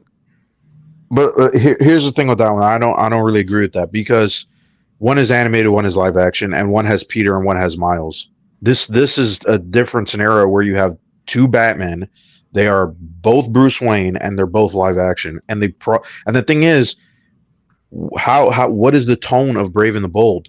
This is going to be the first time in a long time that they did a Batman that has, if they do this route right, where it's more lighthearted and more campy, but it still has to be dark, right? Because that's how people now perceive Batman. You can't. Well, also, Yeah, it can't just straight be the Grant Morrison comic book. It can't be like that. No, there's never been, but we haven't gotten a Batman movie like that in almost 30 years.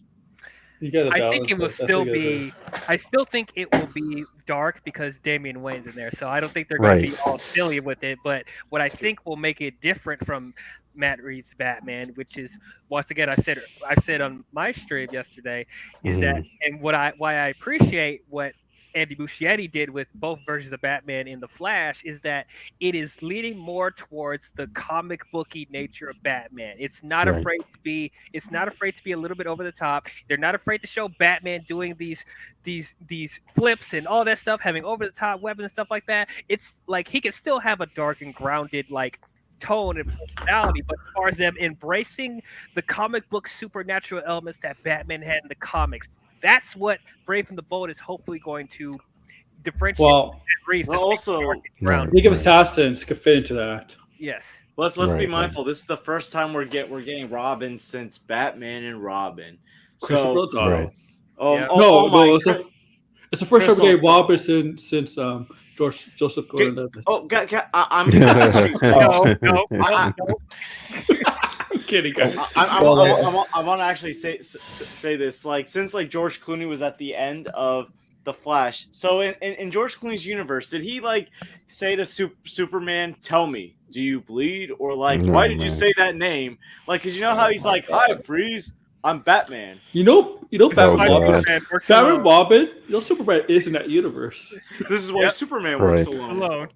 Oh, I mean, see, like I think I'm gonna say this before I go. I think from what I really want is like, since we are getting like Elseworld stuff, we're getting like the DCU stuff. When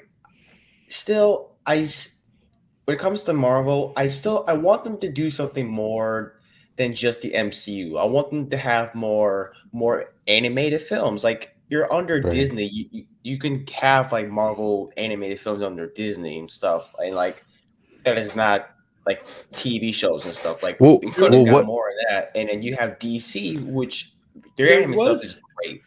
What would you think of to Blue Jay's point?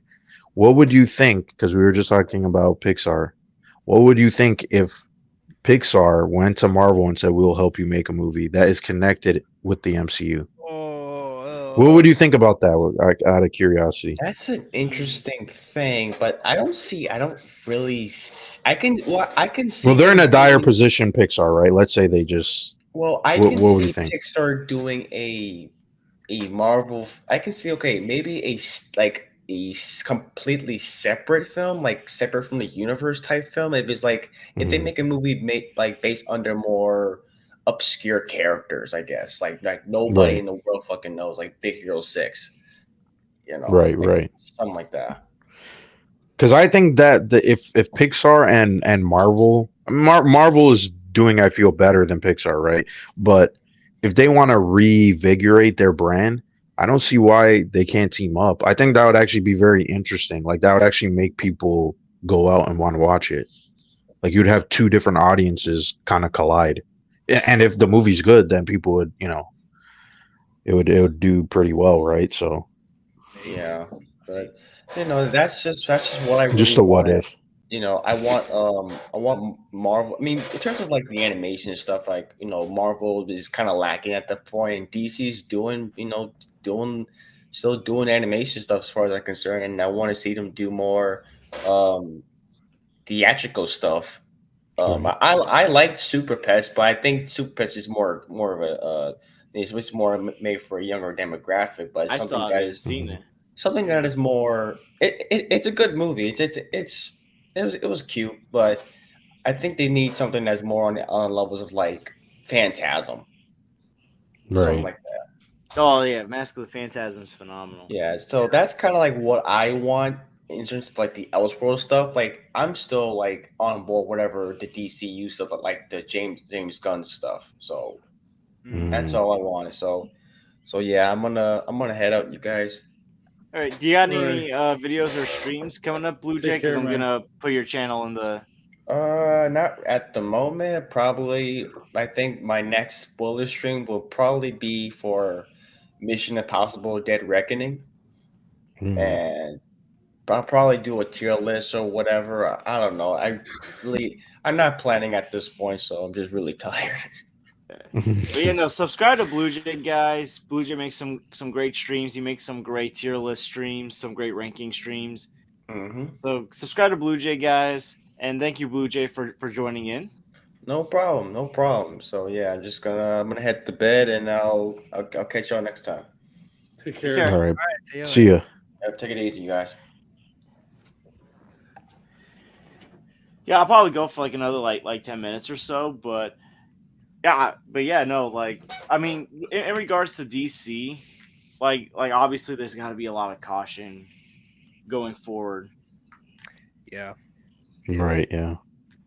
Well, we'll see. I just personally, I just don't want to hear anything about DC. I know we got 2 more movies up, but I don't know. I don't know what they're gonna do, The man, thing with is, those 2 movies. It's like what Sean said, and I'll say it in a nicer way than what Sean said in the chat. I think James Gunn needs to keep quiet for right now. Just like Yeah. Yeah. shh. Guys, We're gonna play. I'm gonna be Mr. George right now and tell James Gunn, listen, James Gunn, we're gonna play the quiet game right now. Okay, we're gonna Guys, see who's. We're gonna play the quiet game. Blue Beetle's George is. Blue Beetle's gonna be the greatest comic book movie of all time. Oh, I don't know. Listen. I said the Flash trailers look good. I did not like the Blue Beetle trailer, so I'm super curious about this movie now. Batman's a fascist, guys. Oh boy, I still think that's that joke was funny, but Listen, okay. that's gonna be why the movie's bad according to some people. Look Yeah. at the woke joke that George Lopez said. Even though it's Ben Affleck's Batman, he's. I mean, talking about, there's been incarnations of Batman being a fascist. Owlman. but he's a vigilante. That by Yeah. definition would make him a Yeah, fascist. but under okay. his rules. Yeah, basically. You know how some people are, man. They hear words that are just and they freak out. Fascist. Fascist? You mean like the Nazis? Oh, Ah! it's woke. It's woke. Oh my goodness! Like, like this crowd. Good lord! The fact that people are still watching this crowd, it's like. I mean, the Justice League. We don't interfere in the government. man. We don't interfere in. Yeah, they could be. They could be fascist. I mean, well, the authority are definitely fascist. That's so. what. If you watch the Justice League TV show, right? When they go to when they do Justice League, when they expand, right?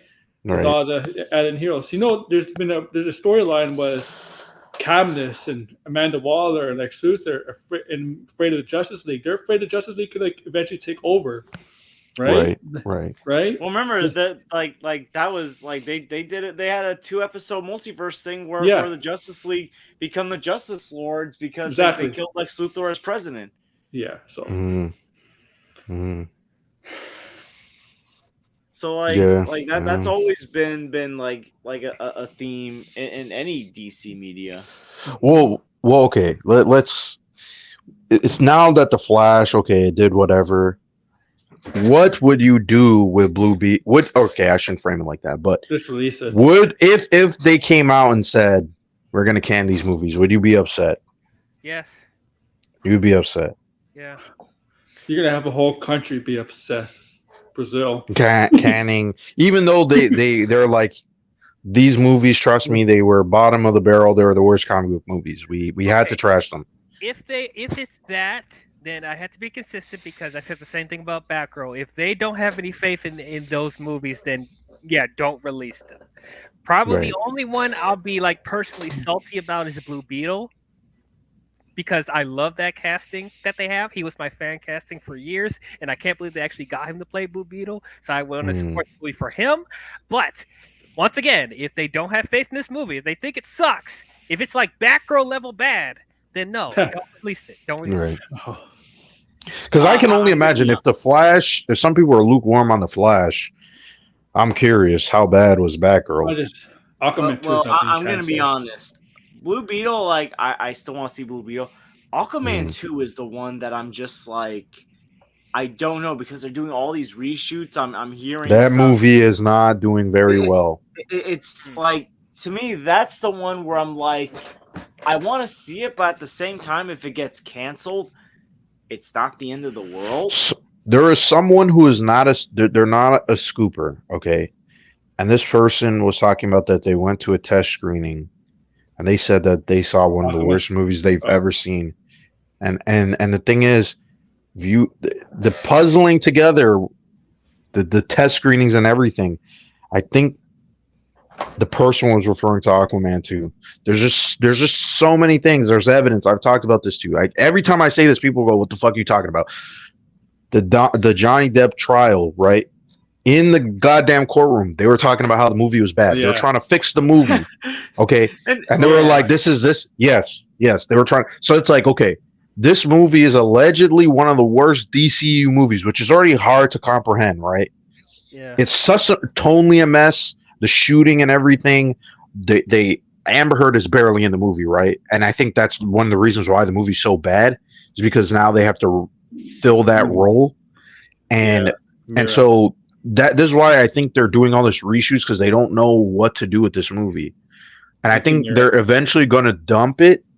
But I think it's just so bad that it might ruin the brand too. I can only imagine, like Moon Aquaman's brand. That's like not Aquaman, the DC No. brand, the I mean, DC wait. brand. At this rate, it doesn't matter about Aquaman, and it's the DC brand. This is if this movie's terrible, it would like what they're saying. Oh my god, it's.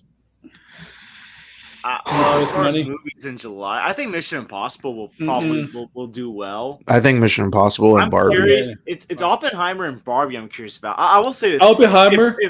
if Barbie makes more money than The Flash, It is. I guarantee you, it is. I think it my might. Goodness. Oh, It's man. already tracking. I think it's tracking at 50 right now. 50 million opening Let me weekend. tell you, I'm going to see Barbie Don't before Oppenheimer. don't underestimate the power of Barbie because What- like Warner Brothers is going to invest more in Barbie than they will DC. They'll be like, There okay, is- all the kids want. there's a all- big everyone wants fan Barbie. there's a big fan base for Barbie. Yeah, I would not underestimate that movie. Let me tell you, it comes out the same weekend as And if you're- Oppenheimer, and I'm going okay. to see Barbie before Oppenheimer. I'm Oppenheimer's like 3 hours. So Oppenheimer's gonna be like Yeah, 3 and it's hours rated long. R too. Yeah, it's rated R. Oppenheimer I- obviously probably made more like an Oscar I kind think of I movie. think Right. quality wise, Oppenheimer will probably be a better movie than Barbie quality wise, but Barbie's going to make more money. We'll see about that. I am very skeptical. I can't even talk. Skeptical. Ugh. Of Oppenheimer. Good lord. Yeah, me Yeah. too. Me too. Yeah. I think Barbie. Christopher Nolan, I always say, yes, I like some of his movies, but I think Christopher Nolan is massively overrated I sometimes. agree. A lot of times. I think his ego started to grow. I think I'll say this. I think if it was Amy Schumer's Barbie, I think it would not make any money. Yeah. Oh, bomb! Probably, yeah. Because it would have been. Yeah. I think it would have been a rated R movie. It would have been. I mean, it's still a crazy. satire, but Yeah. I think it'd be a disgrace to Barbie. I don't play with Barbie. Obviously, we don't play with Barbies, guys. We don't play with Barbies. But I understand. I think it would be a disgrace to the Barbie brand if Amy Schumer was Barbie. I think Barbie's gonna be Sounds like like a the Lego fashion movie, maker. but for women. That sounds like a That's- fat Like a movie, shaming but for Schumer. women. This doesn't Yes. sound like a fat shaming Amy Schumer there. Well, not Kind just- of. she's not fat. It's just like Not anymore. I think she lost some weight, didn't she? No, she The did thing lose is- some weight. Yeah. Amy Schumer's just not funny though. She's not. Yeah, I no. agree. She's not. I'm funny. sorry. I've never seen a comedian try so hard to be funny and fail so miserably at it. Oh, I'll tell you Right. who. I'll tell you a fellow Canadian blind, Lily Singh. Oh, George should know that one. Lily Singh. Oh yeah, Yeah. she's not funny at all. Her No, show she's was not cringe. funny. Remember to give her a late night show? It was so Yeah. cringe. Oh, I never even liked her when she was on YouTube. To be honest, I She's- remember people used to either. show. Yeah. she's like I understand. She's like, you know, she always goes. Her problem is she always bashes white people and she always says the same jokes over and over again. She's But not. a good- her whole stick is you know yeah. my Indian parents, they're terrible, and so I'm gonna make fun of them. Yeah, It's like she's it's terrible. fine for the first time, but every single joke is like that. And she's been known to steal jokes, stuff like that. She's horrible. She's worse than Amy Schumer. I'll say that. She's not funny at all. Yeah. Yeah. Well, guys, I think we're gonna start wrapping it up because I went way longer than I he's Yeah, thought. I 3 would. hours. long. This is That's probably the longest crazy. stream. But you know what? We did a long stream without reacting to videos. Also, George, I'm not gonna say it, but the irony. It's I just think- I just what we were oh talking my- about before, Yeah, no, George and it's just- Aaron, yeah, What? But- inside joke. But Oh. no, You like, know, bots, you know. Oh, like, yeah, but you know, but I No, will Dion, say, no. like, this was a great conversation that went in many different directions. Yes. And at a certain point, we were talking about the Lighthouse movie with Robert Pattinson in Mermaids. Oh God, yeah. Yeah, that. And we even had a guest appearance in the chat from Sean O'Rourke. No man. But you know what? This was a really fun stream. And you know what? Like I got to do more streams again on this channel. What was her last? I just got to stream make the before time for this? them. Wasn't it Zelda? I think it was a month ago. Was it? Yeah, Zelda was like the last stream that I did, and it wasn't even that long. Oh wow. Yeah, this one. But yeah, before we close out, do you guys have any final thoughts on the Flash or DC? I hope it gets better. Yeah, Yeah. that's what I say. I hope DC gets better. Personally still really enjoy the Flash, but I get it. If it doesn't work for people, I get it. Mm. I understand. Same here. Like I said, I like the movie a lot as well, but at the end of the day, film is subjective. We all got our different opinions, Mhm. but I just hate this whole like you either gotta love it or hate it. You gotta give it an A+ or an F.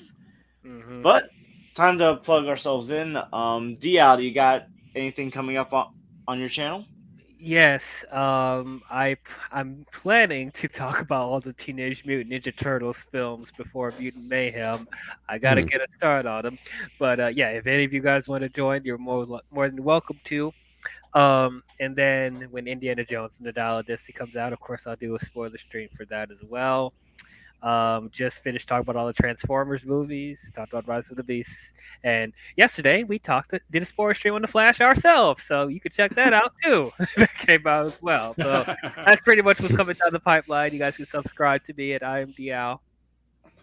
And here's DL's channel for anyone that wants to subscribe. Aaron, do you got Awesome. anything coming up on either of your channels? Yeah. Oh yeah, I got something to say tomorrow. I'm doing this Top Pop episode 37 on my channel tomorrow, and I don't like. Here's my opinion. I'm Craven. It's not Craven. No, it's not. Okay, and so I'm gonna shit on it on this Top Pop because the idea of him getting powers from a lion. Oh no, yeah, that was no, we don't ridiculous. know what the context of the lion is. Is it radioactive like a spider? I don't know. But But that it line was looked very dumb. juiced. That line looked juiced. Man. Yeah, not just that. Not Magical just that. The idea- juice. The idea of him protecting wildlife, that's not Craven. No, No, this is man. not Craven. This is not We're going more Craven. detail. Hate And here's that my trailer. here's my opinion. I'm going to explain it a little bit later. if here's the thing, little teaser. If Sony's afraid of PETA going after them or the animal rights activists going after them because Craven hunts animals, knowing in the comic stuff like that, then you should never make a Craven movie. Period. Don't freaking make it. Yeah. Yeah. Or don't you have a Craven in the movie at all? Or just have him be a villain in the Spider-Man movie. Yeah. He's basically land Aquaman. Yeah. He should have just Lily been a Animal villain. Man. He's Lily He should- Animal Man. He should have just been a villain in the MCU I- Spider-Man movies. Oh. Well, luckily, Animal Man is a little bit different. You know what's but- hilarious? I saw a picture on Twitter, just random searching. My people all talk about Craven. Y'all know this villain from DC, Catman, right? Thomas Blake. Right, That's what right. Craven is. Catman. Yeah. Jesus Christ, man. Aaron, do you have anything coming up on your sports channel? Oh yeah! If you're all interested, Thursday I'm doing a watch along for the NBA draft, and who's going to go number 2 overall? Because I'm pretty sure we all know who's going number 1. Mm. Mm. All right. It's gonna be Blinded, trades. Blinded, you got anything coming up? I don't have. Oh well, actually, tomorrow, me, Meta, and RJ are gonna talk about the Nintendo Oh, Direct. 'Cause If I another can wake thing, up early, because it's super early. I'll for be me, talking at least. on the same. I'll be talking about that on my show Right. too. And another thing, Nintendo, don't do it at 10 a.m. please. Yeah, 10 a.m. Just Who cares Why? about your Japanese audience? It Okay, sounds I'm like a sorry. personal problem. That sounds like a personal problem. oh man, Yeah, just but people, not right now, man. Soon people I'm on gonna the have to West be waking Coast- up fucking early. And People on the West Coast have to wake up at 7 a.m. to watch that. Come on. Yeah, go watch I'm them play. gonna be at summer camp training, so I can't even watch it. Yeah, there's gonna be some, there's some big announcements. Possibly a 2D Mario You know game. what it is? I so- think what they're doing for the Asian community, the Japanese community. That's what they're doing. Like Well, that. they stream possibly, but they usually don't stream it this early. It's usually like 4 for us, right? So Because for them it's late. It's actually late. I don't right? expect anything big then. No, this is gonna be no. This is official 40 minutes. There's Oh. some big stuff coming down. Yeah, They and, don't do it at 10 a.m. for big stuff. there's some. It's not big. Like we're not gonna get. I don't think Metroid Prime 4 or anything crazy, but a new 2D Mario and Super Mario RPG remake. That is what is on the docket, and possibly I think Detective Pikachu. And That's what I've Blinded, heard. I know you haven't really done anything on your channel, but do you want me to like put it in the chat in case you? Yeah, you can put it in the chat. I'm gonna be planning something. I haven't I've just been busy with other things, but yeah, I want to get back to streaming. I didn't know if I want to do movies and games on one channel, so that's why I kind of took a break because I might make 2 separate channels. That's what So, I would yeah. probably do. Yeah. And as for me, as I said at the beginning of the show, while my time will start being limited in a couple weeks, I do plan on reviewing the Indiana Jones movies before Dial of Destiny. Later this week, I'll do Raiders and Temple of Doom, and then next week it'll be Last Crusade, Kingdom of the Crystal Skull, and Dial of Destiny.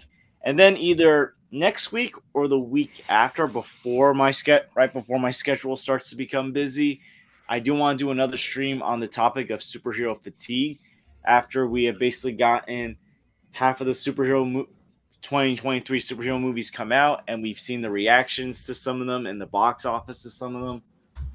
So I plan to do a stream on that.